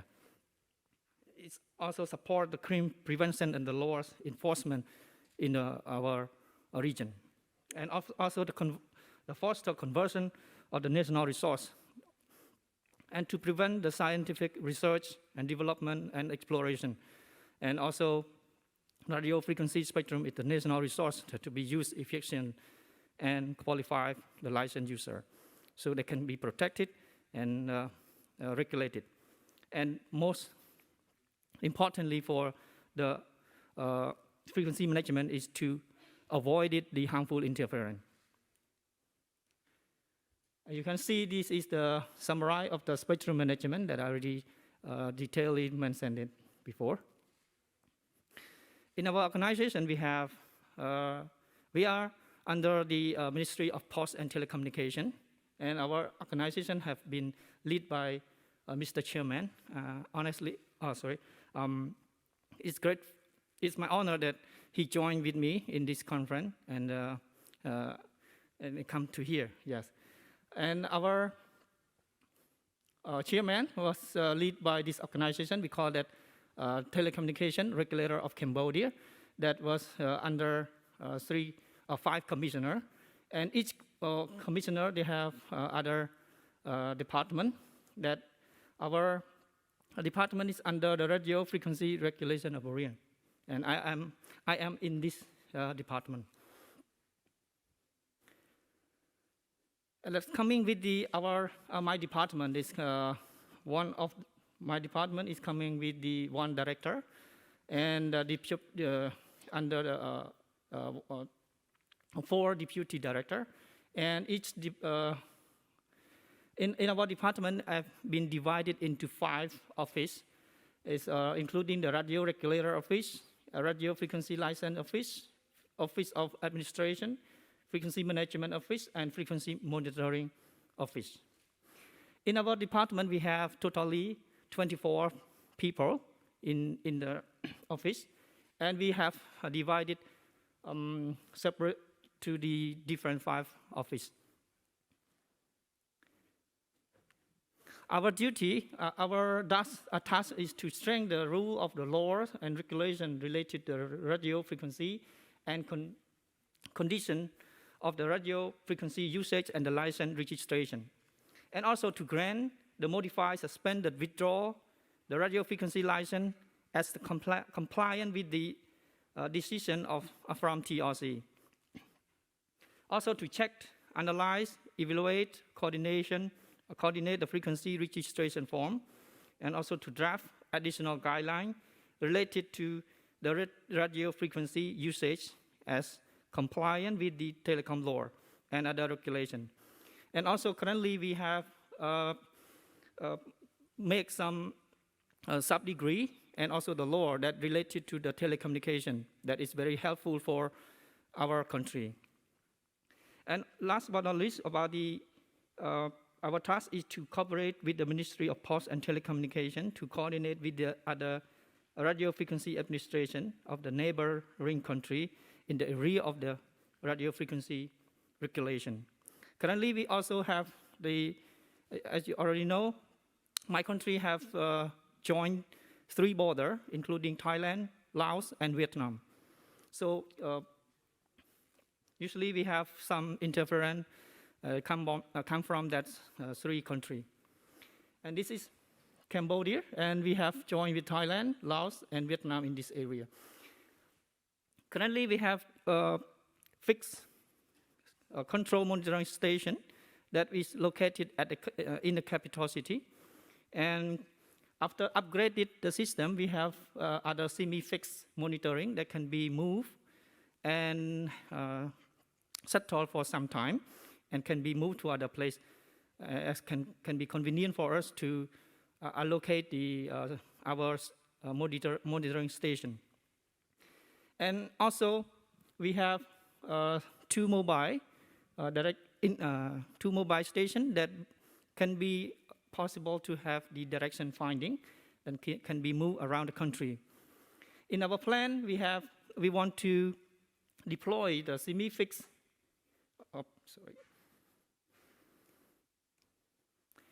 In our plan, we want to deploy our semi-fixed station in the 2 big city. One is in the Siem Reap, another is in Sihanoukville, because these 2 cities is very crowded with the radio frequency usage. And this summary of our current instrument and our station, including mobile, semi-fixed, and handheld portable monitoring station. You can see here is we just upgrading our system that our mobile can be handled up to 6 gigahertz, including the direction finding, DF. And also this station is semi-fixed and can be moved around and can be settled in some areas to do the task. And also this system can be worked together after upgraded virtually and remotely and on 24-hour in 70, yes. The summary of our current instrument. Actually, we have one system that we supported by the Korean on-pump, about one that can be operated from 20 megahertz to 6 gigahertz. Unfortunately, this system is not working because of it's out of the, some part of the system is broken, so the company is not, continue the production of that part, so we cannot work in that system. But currently we have the fixed station that can be operated from 20 megahertz to 3 gigahertz, and semi-fixed, after upgrade, we can use from 20 megahertz to 3 gigahertz. And also mobile, after upgrade, we can work from 20 megahertz to 6 gigahertz. And this system was first introduced in 2015 and upgrade in this year, 2022. Yeah. And for the portable, we have various types of portable that can be worked as the DF as well. And totally, we have 11 portable, fixed station, and semi-fixed. And this all systems are working and properly and have been checked and qualified. This is some of the examples that we have used in our current work. We deployed a fixed station that can be is located in the capital city. Then the two mobile of the car can be moved around to find out the source of the interference, that illegal use, and sometimes the frequency, as you know, unintentionally produced by the emission from the old equipment from the operator, so we can handle this work. And the more the hectic work is related to interference is the repeater. In Cambodia, maybe in some other developing country, they have face this kind of the problem is using the illegal repeater, what we call a booster. Is usually the people, they just go to the market and order and install by their own to boost up their mobile signal. So this is very hectic for us, and we currently we are finding a way to crack down all these stations like softly, because it's many people already use. Another two stations we call the semi-fixed. The semi-fixed can be moved around and can be allocated, and because this used from the low frequency, so it can be installed in remote, and we can remote from our central station, so it can be worked together. And we will deploy it soon, actually. And move on this part, we would like to present about the spectrum of the mobile that we use in our currently. Currently, we have 5 mobile operator. That one is Smart Axiata from Smart Axiata, Medphone, Cellcard, Ctel, and Qtel. But three of these mobile operator is the big 3 big company operator in our Cambodia. In here we have used from 800 megahertz, 850, 900 megahertz, 1,800 megahertz, 2.5 or 2.1 gigahertz, 2.3 gigahertz band, and also 2.6 gigahertz band. In this band we have the 2.3 gigahertz band, we use TDD, and the lower band here we do not use currently. And because of this allocation of the frequency band is like messed up. So after listen from the Korean company as well as the government officer that present about the frequency allocation, this might be the good experience and lesson for Cambodia to learn from Korea to apply or use this method, the technique to apply in our country, because this might be helpful and very good for deploying the new technology as well. And coming with our mobile communications industry, currently we have 2G mobile network that coverage up to 86% of our land area, and 3G mobile network is coverage 79% of the land area, and 4G mobile network is coverage 82% of the land area. However, in the 5G mobile network is not implemented yet. We have not deployed with this one. And for the main 3 mobile operator coming with the smart Asiata has the subscriber is 8 million, around 8 million subscriber. Medphone coming with 8.6 million, and cell card is 3.5 million, and CTAL is 146,000, and KUTAL just 1,000 around. Actually, in Cambodia, we have the population around 16 million. But if you can see, the subscriber of the mobile network is up to almost 20 million. So it means more than 100% of our population was used the mobile network, using the mobile.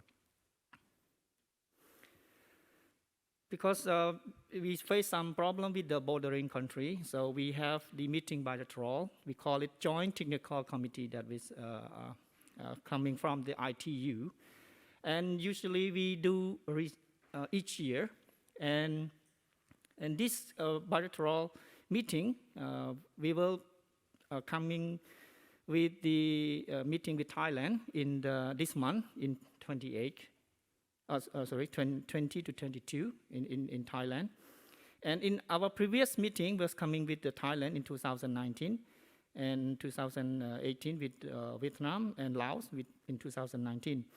Because of the COVID pandemic, we delayed 2 years, 2020 and 2021. So this meeting with this year will be meet with Thailand. If the program or everything goes smoothly, then we can meet with the Vietnam and Laos for discuss with the interference and other issues that made by our neighboring country. And last but not least, coming with a goal and challenging. Currently, we have many things to do, especially as I told you about the law and the sub-degree are the main thing that we are working on it currently. And also we build the national RF spectrum scanning and monitoring station, because the monitoring station currently are limited, so it's difficult to monitor the unlicensed band as well as illegal using frequency. So this is also the main thing because of the COVID pandemic, so some project has been canceled. And also we want to implement the national QoS and QoE monitoring program for the main quality internet service of ISP as well. And the regulation and standardized enforcement, this is one of the main topics that we are working on it very deep. And also conducting the auction of the radio frequency spectrum block. This also, we learned from the Korea as well about this thing that because the Korean already working on this for a long time. And also discontinue the radio frequency spectrum block rearranging, yes, and also the frequency sub-degree. And for our challenging, because currently we don't have the laboratory test to standardize the radio frequency equipment, so it's quite difficult for us to solve the interference from the old equipment and the non-standard equipment. And also a lack of the radio monitoring equipment, lack of the capacity building and RF spectrum assignment to operator, and licensed and unlicensed RF spectrum usage, and the frequency refarming and rearranging, and frequency conversion plan, also the radio frequency charging region. This also we are working on this topic as well. This quite be challenging for us because the capacity building is still limited. So we need more study and support from our partner. It was very clear. Yes. Yeah. Thank you very much for your attention. Yeah. Okay. It was a very interesting presentation, and thank you for the detailed information. Thank you, Dr. Pirun Kim. And this is the end of the special session today, and thank you.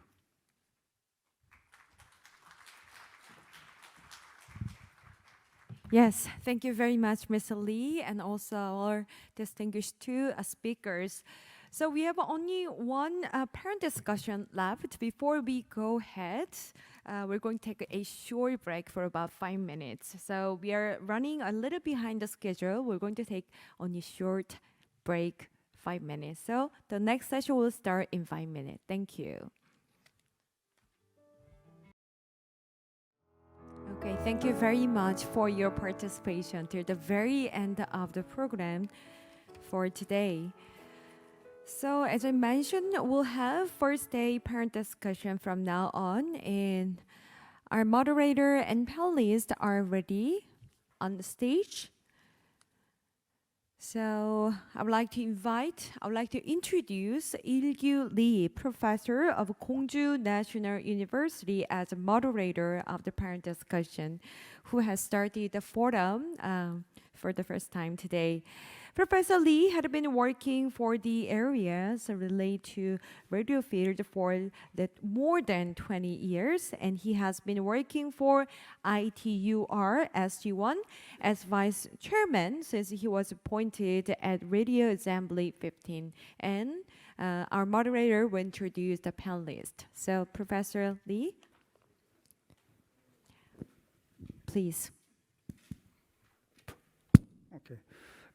Thank you so much for kind introduction. Okay, at this stage, I would like to invite guest speakers as our panelists for today's discussion.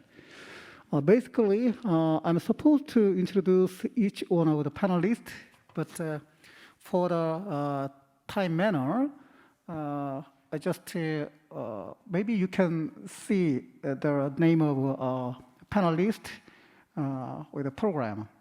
Okay, so and we didn't make any special topic to discuss in this panel discussion.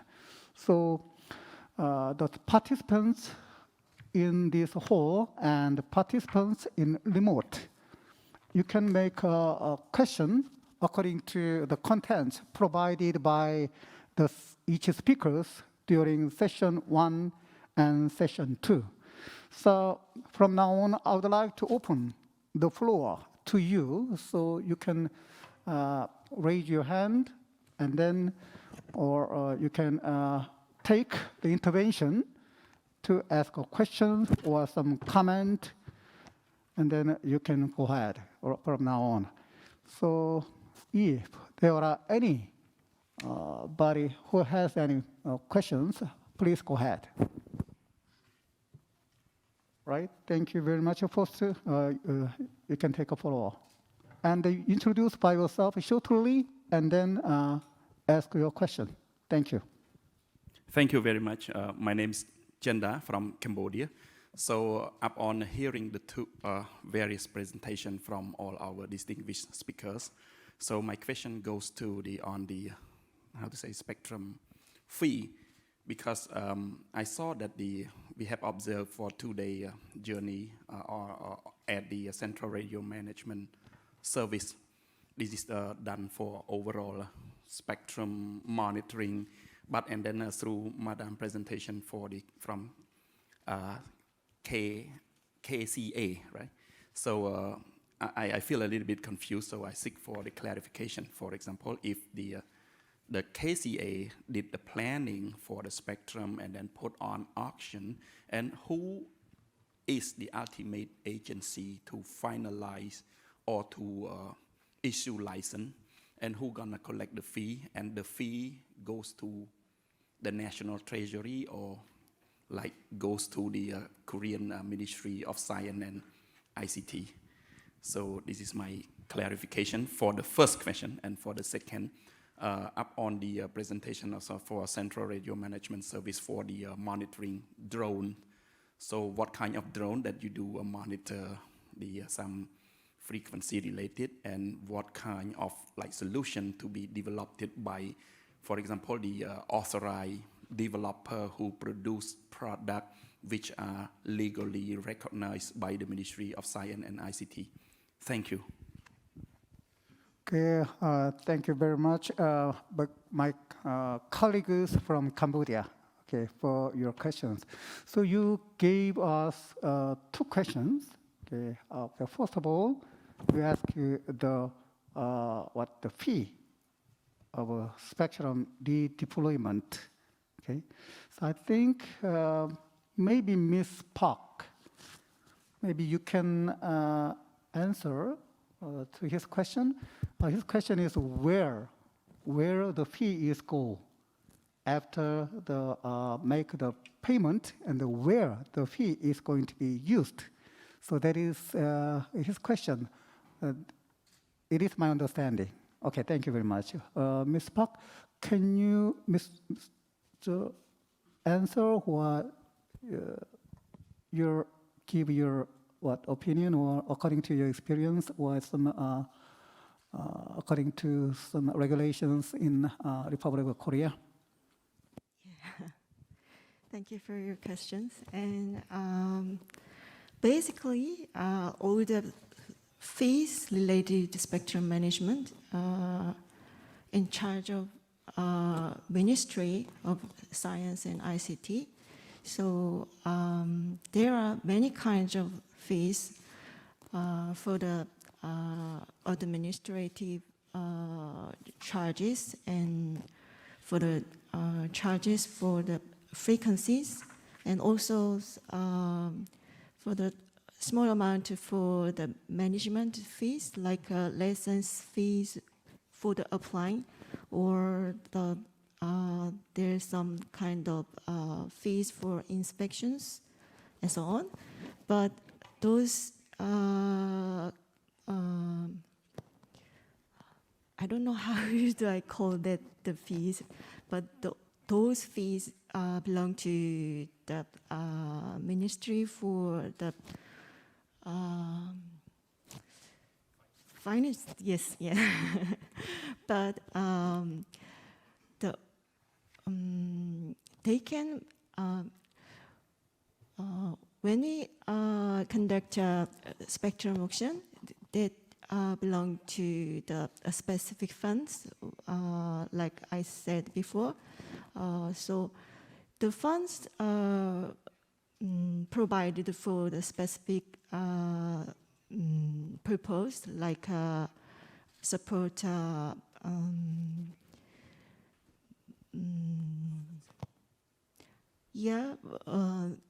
some amounts for the compensation, but the others for the helping the under. If it is difficult for you to express in English, you can speak in Korean. Maybe we have a great interpreter. So depends on your decision. Okay, yeah.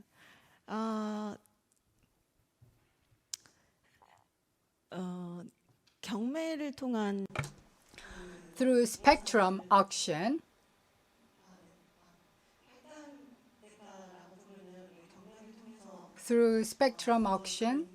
there's the cost that we collect for assigning the spectrum, and these fees all go to a specific fund. And there are some of them is used for compensation of loss, and some remote and marginalized areas. some of the money can be used to build infrastructure in those marginalized areas. And regarding ICT literacy and welfare, some of the fund can be used for that purpose as well. And regarding the fee, there's the fee for administration services and fee for management and also fee for monitoring. So through basically all these fees,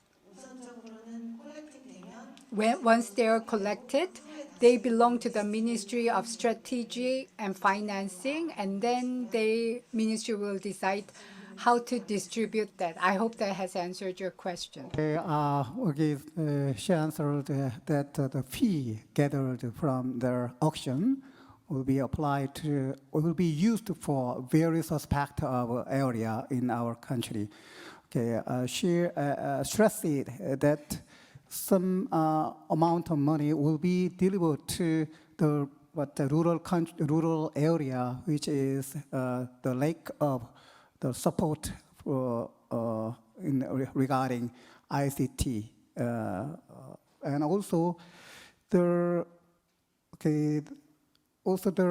money, some amount of money will be delivered to develop some ICT technology. The decision will be made from the finance and economic, the Ministry of Finance and Economic. I'm not sure exact the name, but so actually the fee can be used for the benefit or for the convenience of the people in the Republic of Korea. This the answer from Ms. Park that I understand. Okay, thank you very much for your question, and thank you for your answering, Ms. Park. And next, I'm going to give I think the second question is the monitoring with a drone system. So maybe some technical standardization activities in drone monitoring system, and also the development of a drone monitoring system, especially in regarding with the spectrum. Okay, I think that is your point for the question. Okay, maybe this question will be answered by Dr. Jung, because he is involved in study group 1, especially spectrum monitoring technology and monitoring framework and monitoring some regulatory issue. So Dr. Jung, can you take the microphone and try to answer for his question? Thank you, Professor Lee, and thank you very much for your question. And during my presentation, I introduced some example of using drone to measure radio waves, to check whether there's some ground equipment for safe navigation, whether there are some operating normally. And then actually that case is we using a commercial drone, and then the specific some frequency bands I don't remember now, but I will check that, because most of them the information is already included in some current some working document. So offline I will check that, but normally we can use the drone in some other radio communication service basis. So, and then I think tomorrow we have some drone session from some Sura, so maybe you can get some more information in there. Thank you. Thank you very much, Dr. Jung, for your answering. So, colleague, are you agreeable or do you acceptable? It is acceptable to you? Thank you so much. Maybe you can talk with somebody who developed the drone monitoring system. Maybe like here, like he's mentioning this to Shura or another companies. Okay, you can take a time to see him around. Okay, I'm going to open the floor. Okay, okay. Director General of CRMS. Okay, you can take the floor. 네, 오늘 Thank you all for your wonderful presentations today. And also thank you for this interactive Q&A session. Now, I also have a question. So I would like to ask a question, 3 questions actually. So I would like to ask each question to different person. First, to Mr. Lee Tae-ho from CRMS. As chairman from Cambodia has mentioned about drone technology. Well, we'll talk about drone in detail tomorrow. However, regarding the legal framework and administrative aspect, the CRMS of Korea. So what kind of preparation does CRMS have for drones? And my second question is regarding Dr. Nam In-soo, who has talked about 5G and 6G. One of the major characteristics of 6G would be that it's going to have a bigger portion of softwares. And of course, there could be many reasons for that, but compared to hardwares, software technologies are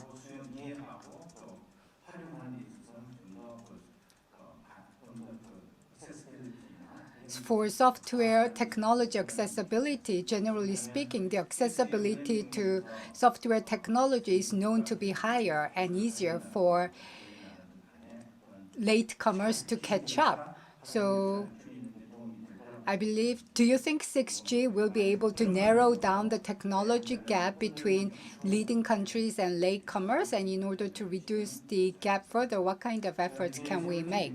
My third question is to speakers from Uganda and Cambodia. Regarding Uganda and Cambodia, you have both shared your challenges that you face now, and one of them was capacity building. Well, capacity building is a common problem for many countries around the world. My question is, from the perspective of Uganda and Cambodia, what would be the most effective way to build capacity? Do you have any exemplary cases of building capacity here? Because Korea is willing to work with developing countries and try to provide the best way of building capacity for our partners. So we are very much interested if you have any best practice about that. Thank you. Thank you very much, Director General. Okay, Director General made 3 questions. First, he questions on the regulatory measurement or for the preparation to deal with the drone monitoring technology in the future or in the current status in Korea.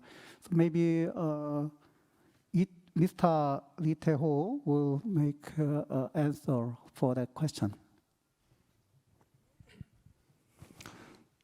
예, 중앙전파관리소 이태호 사무관입니다.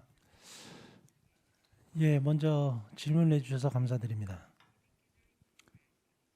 아주 중요한 질문인데요. 최근 4차 산업혁명 기술이 도입되면서 이 드론이 The fourth industrial revolution technology is introduced. Using drone, there could be some attack on major important facilities. So we have this environment where we are faced with a lot of critical issues. Therefore, Korean government is very conscious about the fact that how can we find a solution to resolve if there's any attack on the important facility. So in 2019, the system in relations with the spectrum interference prevention, they have legislated a law. Afterward, for about a year and 7 months have gone by, and the central government ministries and public agencies that take control of the major facilities, they are trying to introduce shielding systems to prevent from attack of the interference. And Central Radio Management Service, we have this responsibility of giving the authority to, how should I say, well, all the important ways to prevent major facilities from interference. We will continuously do our utmost effort to protect the major facilities. Thank you. Thank you for your answering. But in order to make a clarification, the electromagnetic fielding, of so why do you need the electromagnetic shielding? Would you explain a little bit more detail? 예, 말씀드리겠습니다. 지금 Yes, I'll explain. Most of the attack caused by drones, or most of the drone flying, they use spectrum. So the most fundamental thing is spectrum, how important spectrum role is. But the spectrum, I'll give an example of the usage of the spectrum. For example, President of the Republic of Korea is visiting an important place, and we actually give gems so that, or we provide shielding so that no kinds of the interference can be given to that facility, or no kind of spectrum can be used in the certain facility, or the equipment, all the facilities, everything will be protected. And to do that, we provide a special mechanism that's like providing a shield so that a certain facility can be protected. So this is how we use a way to shield ourselves. Okay, his answering is that in order to protect the radio communication system or equipment from the interference of drone system, so the government right now is on the development the technology in terms of electromagnetic shielding, and also trying to make some regulatory measurement to apply to this situation, to protect radio equipment and radio communication services from the interference of drone system. Thank you very much for your answering. And then the second question is the 6G. Okay, maybe Mr. Nam Min-soo, you can take opportunity to answer for his question. Yeah, thank you, Professor, for questioning, and thank you, General, for your great question. If you don't mind, I will answer in English. You were asking about possibility, whether the softwareization or cloudification will affect positive impact to expand the freedom of accessibility of the mobile communication network, especially in developing countries. So my answer is, it depends really on the ecosystem, because the pinpoint whether the expansion of the key technology is not just technology, but just cost. So in that sense, the key point is the softwareization and cloudification will diversify the number of companies who can join some the infrastructure, such as base station, because the base station itself it needs the tremendous amount of money. So, for example, the OpenNet, as I mentioned in the presentation, is one of the examples. So, compared to 4G network, so in 5G network, the OpenNet-based base station is cost efficient rather than the previous generation. But it still needs time to get matured in terms of number of players as well as number of the technology maturity. So in that sense, it really depends on the ecosystem expansion. So I really think that the government-driven funding to accelerate the software industry is really important when the government consider the which point is better to input some budget. Yeah, that's my answer. Thank you. Director General, it is acceptable to you? Okay, thank you so much for your answering, Mr. Nam. Okay, third question is the capacity building is a key factor, one of the key factors for challenging in the radio spectrum management, both from Uganda and Cambodia. So the question is there any effective method?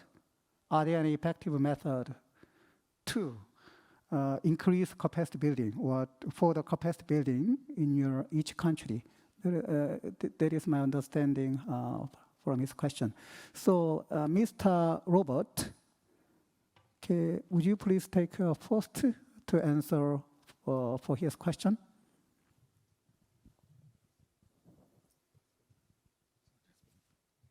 Thank you, Chairman CRMS, for that question. Back home, we have what you call benchmarking, whereby the engineers go through, I would like to say the word hand-holding. So for example, we can have an engineer work with the CRMS team probably for 2 weeks. Because, you know, capacity building is about experience. And experience is not, you can't sit in a class and exchange experience. Experience is about working together, exchanging ideas, basically, with an expert. If you see, Korea is fairly as experienced, advanced technology that we have not yet experienced, and probably we will experience. So the experience you've gained along the way would be quite valuable, but it cannot be taught across in a classroom environment, but by working with an engineer or something like that. If this would be possible, I understand there may be situations whereby probably you don't want to share some information, but in engineering, a principle is a principle. If somebody gets to learn this principle, then they can apply that across the board. Like, for example, today, while I was discussing with one of the exhibitors, there is this new technology on monitoring. I think it's called RF sensing. They have already had trials with CRMS. It's my first time to hear of it here. But the next time, you know, is we will have it because it's quite good. It's a good technology. But I can see the kind of a lot of developments around it. So if it comes, for example, in a country like mine, for the first time, we wouldn't have engineers who have had first-time experience like CRMS has already had. So if we could have some kind of an exchange program where you can probably handhold an engineer for probably 2 weeks, or we can have an arrangement or an agreement between the two countries where we have periodic exchanging of ideas. You can between the two countries. That would be a good way of enhancing on capacity, knowledge capacity. Thank you. Thank you very much, Mr. Robert. And then next, Mr. Piron Kim. Would you please share if you have any the approach for the capacity building in your country? Okay, would you please answer for that question? Yes, thank you, sir. Thank you, Mr. Director General, for your question. This is a really, really good question to me and for my country as well. Actually, if we're talking about the capacity building, is like take time. Yeah, take time. So to answer this, it needs some like two cases. One case is like a long-term education we can see from bachelor, master, PhD, something like this, long-term. And for the short-term is like a training, as Uganda officer said, might be a short-term for 2 weeks or 3 weeks, sharing about new technology, how to do the management and like related to the spectrum management, frequency monitoring, and as well as some lore about we can learn more about Korea, how Korean manage on these things, and we can adopt and study more about this related to the education and the technical term of view that can be we can use for like a long life. Yes, like two cases that I would like to share about this. So this was very, very helpful for us if we can work together and more deeply about this. It can be very great. Yeah, thank you, sir. Thank you very much for your answering. Okay, I will give the opportunity to ask a question. Sorry, it is not a question, but okay, all right. just to add on my colleague in terms of the inquiry from Mr. Director General on the future capacity building, which is Cambodian challenge. So I would like to summarize a little bit. Give me a few minutes. Since being appointed as chairman of Telecom Regulator of Cambodia, we face manpower in order to operate our daily job. So that is why my mission is to first to enhance or to collect the revenue sharing, because we introduce revenue sharing with the operators. I know that Korean government do not have their own agency in order to operate the telecom sector, but in Cambodia we do have. But the private, public-owned enterprise will never compete with the private sectors. So that's why in the private sector, they operate day by day, but they do not honestly share what they have earned. So this is one of the challenge. So in order to inspect them, we need a proper and highly qualified manpower to do so. So what measure to be taken by us? Since we have managed the new entrants, the new blood in the regulatory field, we poach, it means that we poach some other manpower from the private sector by luring them to work in the regulator, by provide them equal, interest as what other private sector do. Due to the leadership of the new Minister of Post and Telecommunication, and today also the Ministry of Interior and Safety of Korea conduct a forum, joint forum between Cambodia, Korea on digital government. So this is a new hope for the public. I mean, a new hope for Cambodian people in order to better serve, in order to better protect. But in order to get that point, we have to have an efficient public agency who are sacrificed enough and who devote themselves for the public safety. So in terms of this long-term capacity building, I would like to take this opportunity to appeal to the forum as well as the Central Radio Management Service in the future, in case that we need a specific and the needed training. I would like to appeal to you, and please provide us like a soft training, because now we prepare enough the manpower in order to do that. We employ like right people with the right mindset and with the right tool in order to, to do the job betterness for the people. So we are not just, appeal to ask for the hard infrastructure. No, not that one. Because we are able to collect the fund. We are able to purchase. We are able to acquire. What we need is like a soft training. And this is the most important factors for us because we are ready. And we have our young engineers who work almost, overtime, which is not a whinging about that. They are very devoted for the country, and it provides a very, a concrete result, and which result in the benefit of the whole public. So I think that with this forum participation, Cambodia will greatly benefit for what Koreans have done. I'm sure that with the yesterday tour, we have seen that the very advanced, the latest development. Somehow what Cambodian step is like the early beginning days. It could be your first day of creation of the Central Radio Management Service. But I still hope that even though it is the beginning and this is the young organization for Cambodia, but it never ends.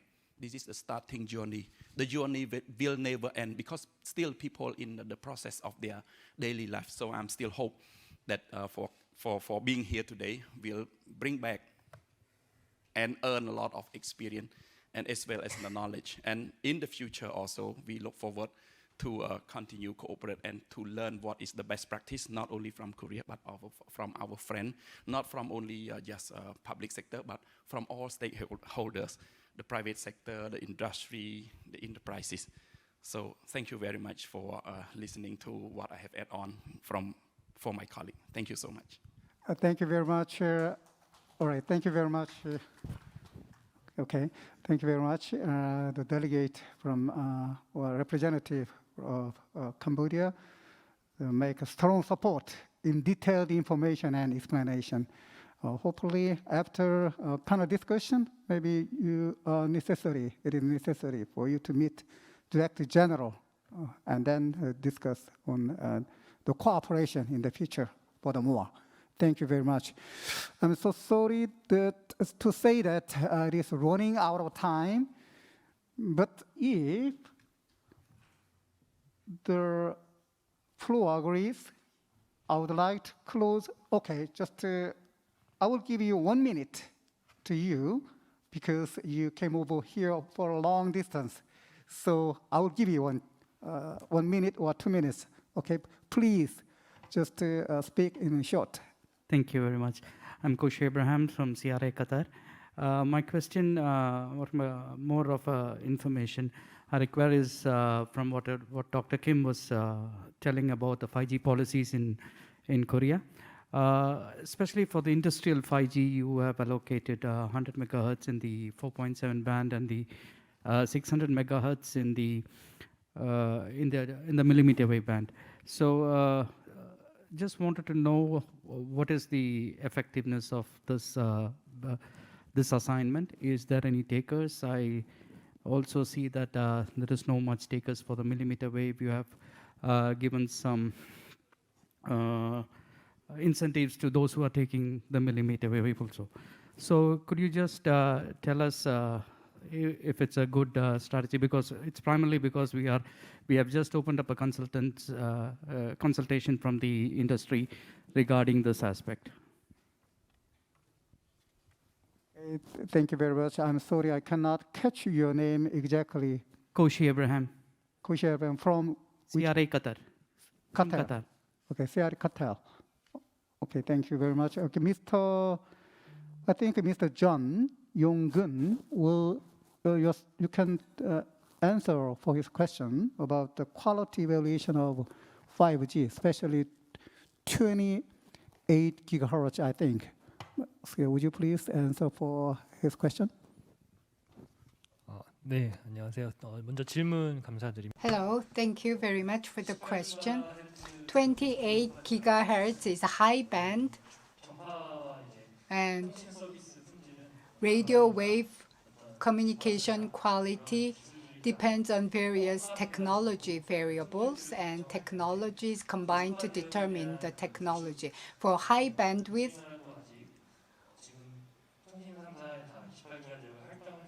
we have assigned 28 gigahertz to all the operators, and there are still working on, operators are still working on this. And for quality of communication services, compared to millimeter waves strength, of course, it has the high ultra speed, but in a short range, there will be some technology restrictions, but compared to medium band, it would have certain strength. The Korean government is working with the three operators. We have built the private-public consultation group about finding ways to use 28 gigahertz, how to build the ecosystem, how to make business out of this. So we are still going through this discussion. And this is the case, I believe, in other countries like Japan. And high, ultra-fast speed can be offered in highly crowded hotspots and complex stadium complex. So we are collecting use cases now, and then we will determine how to use 4.7 gigahertz, how to mix that with other frequency band. Thank you very much for answering. Is it acceptable to you? My question was primarily for the industrial 5G. Are there any takers for the industrial 5G band? The industrial 5G band is for non-operators, I suppose. That's what I see. Yeah. It is for the non-operators, as Dr. Kim was telling. It was for the non-operators. Are there any takers for this band where you have assigned 10 megahertz slots in 4.7 band as well as 20 megahertz slots in 12 megahertz slots in the 50 megahertz slots in the millimeter wave band? So are there any takers from non-operators for this band? Okay, 그러면 상업용 5G가 아니라 산업용 5G를 얘기하시는 것 같습니다. 제가 알기로는 산업용 5G에서 28GHz는 현재 불가능한 것으로 알고 있습니다. 맞죠? 한국에서 28은 산업용으로 아직 허용이 안 되고 있습니다. 4GHz 그 정도의 주파수가 산업용으로 사용이 되는 것으로 알고 있습니다. 그래서 28GHz는 아직 대한민국에서 산업용으로 사용되지 않고 있습니다. Question for the more? Can I complement your question? You're asking about the availability of the millimeter wave, especially in industrial IoT something, right? Okay.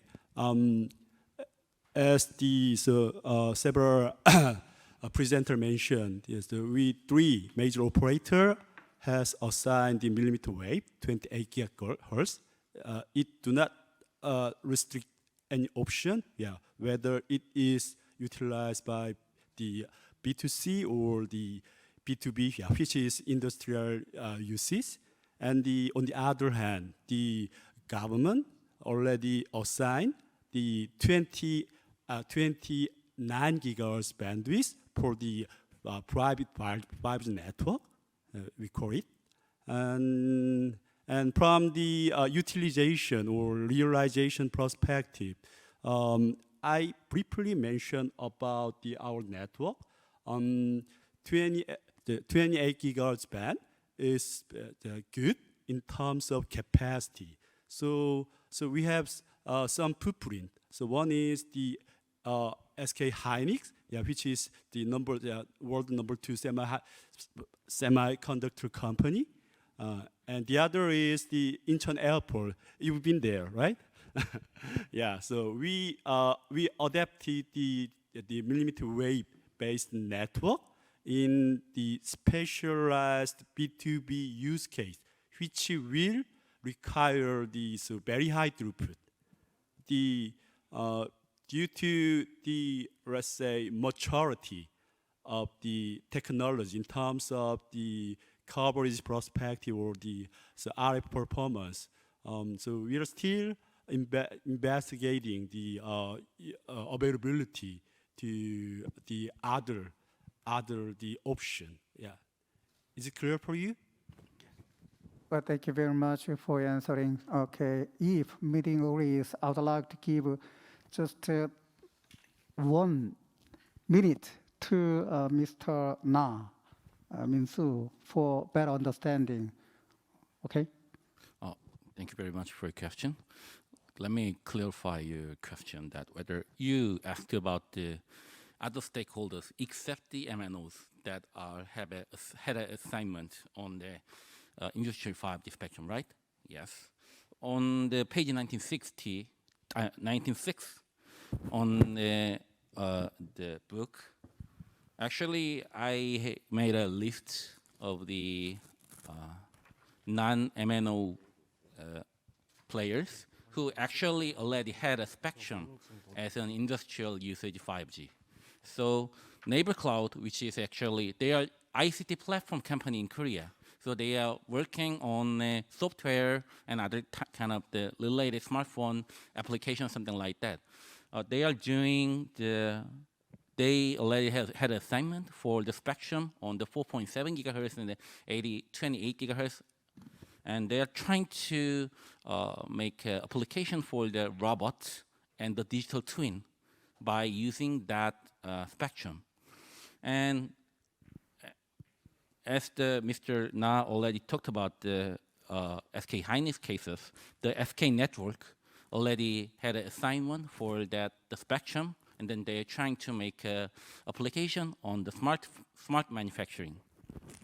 And Kakao Enterprise is also kind of the software company in Korea, which is very, very famous. They also had an assignment for the spectrum recently, and then they're trying to make application on the individual security prevention, like mobile security from the other places, something like that. They are trying to make application for that using that industrial 5G spectrum. Is that clear for you? Okay, thank you very much, Mr. Na. Okay, now, I'm so sorry to say that discussion is getting intensive right now, but I have to say that we have to close due to the time limit. So please, you understand with your generosity. Okay, thank you very much for all participants in person and online connection. And ladies and gentlemen, please let us give another big hand to all panelists for their all effort. Sincere effort. Thank you very much. Give them a big applause. Yes. Our moderator said that, unfortunately, that brings us to the end of Global Spectrum Management Forum 2022, Day 1. I believe that I'm sure there are still many words to share with our speakers and participants, but this marks the end of our forum, Day 1. But we'll have more talk tomorrow. There will be more, actually. And session 3 will start tomorrow at 2 p.m. in Korea time. So we ask for your continuous interest and participation, and our enthusiasm will last to tomorrow. So once again, our sincere thanks to all the moderators and speakers for their insightful presentation and heated discussion. So you have a good evening, and we'll see you tomorrow at 2 p.m. Thank you very much.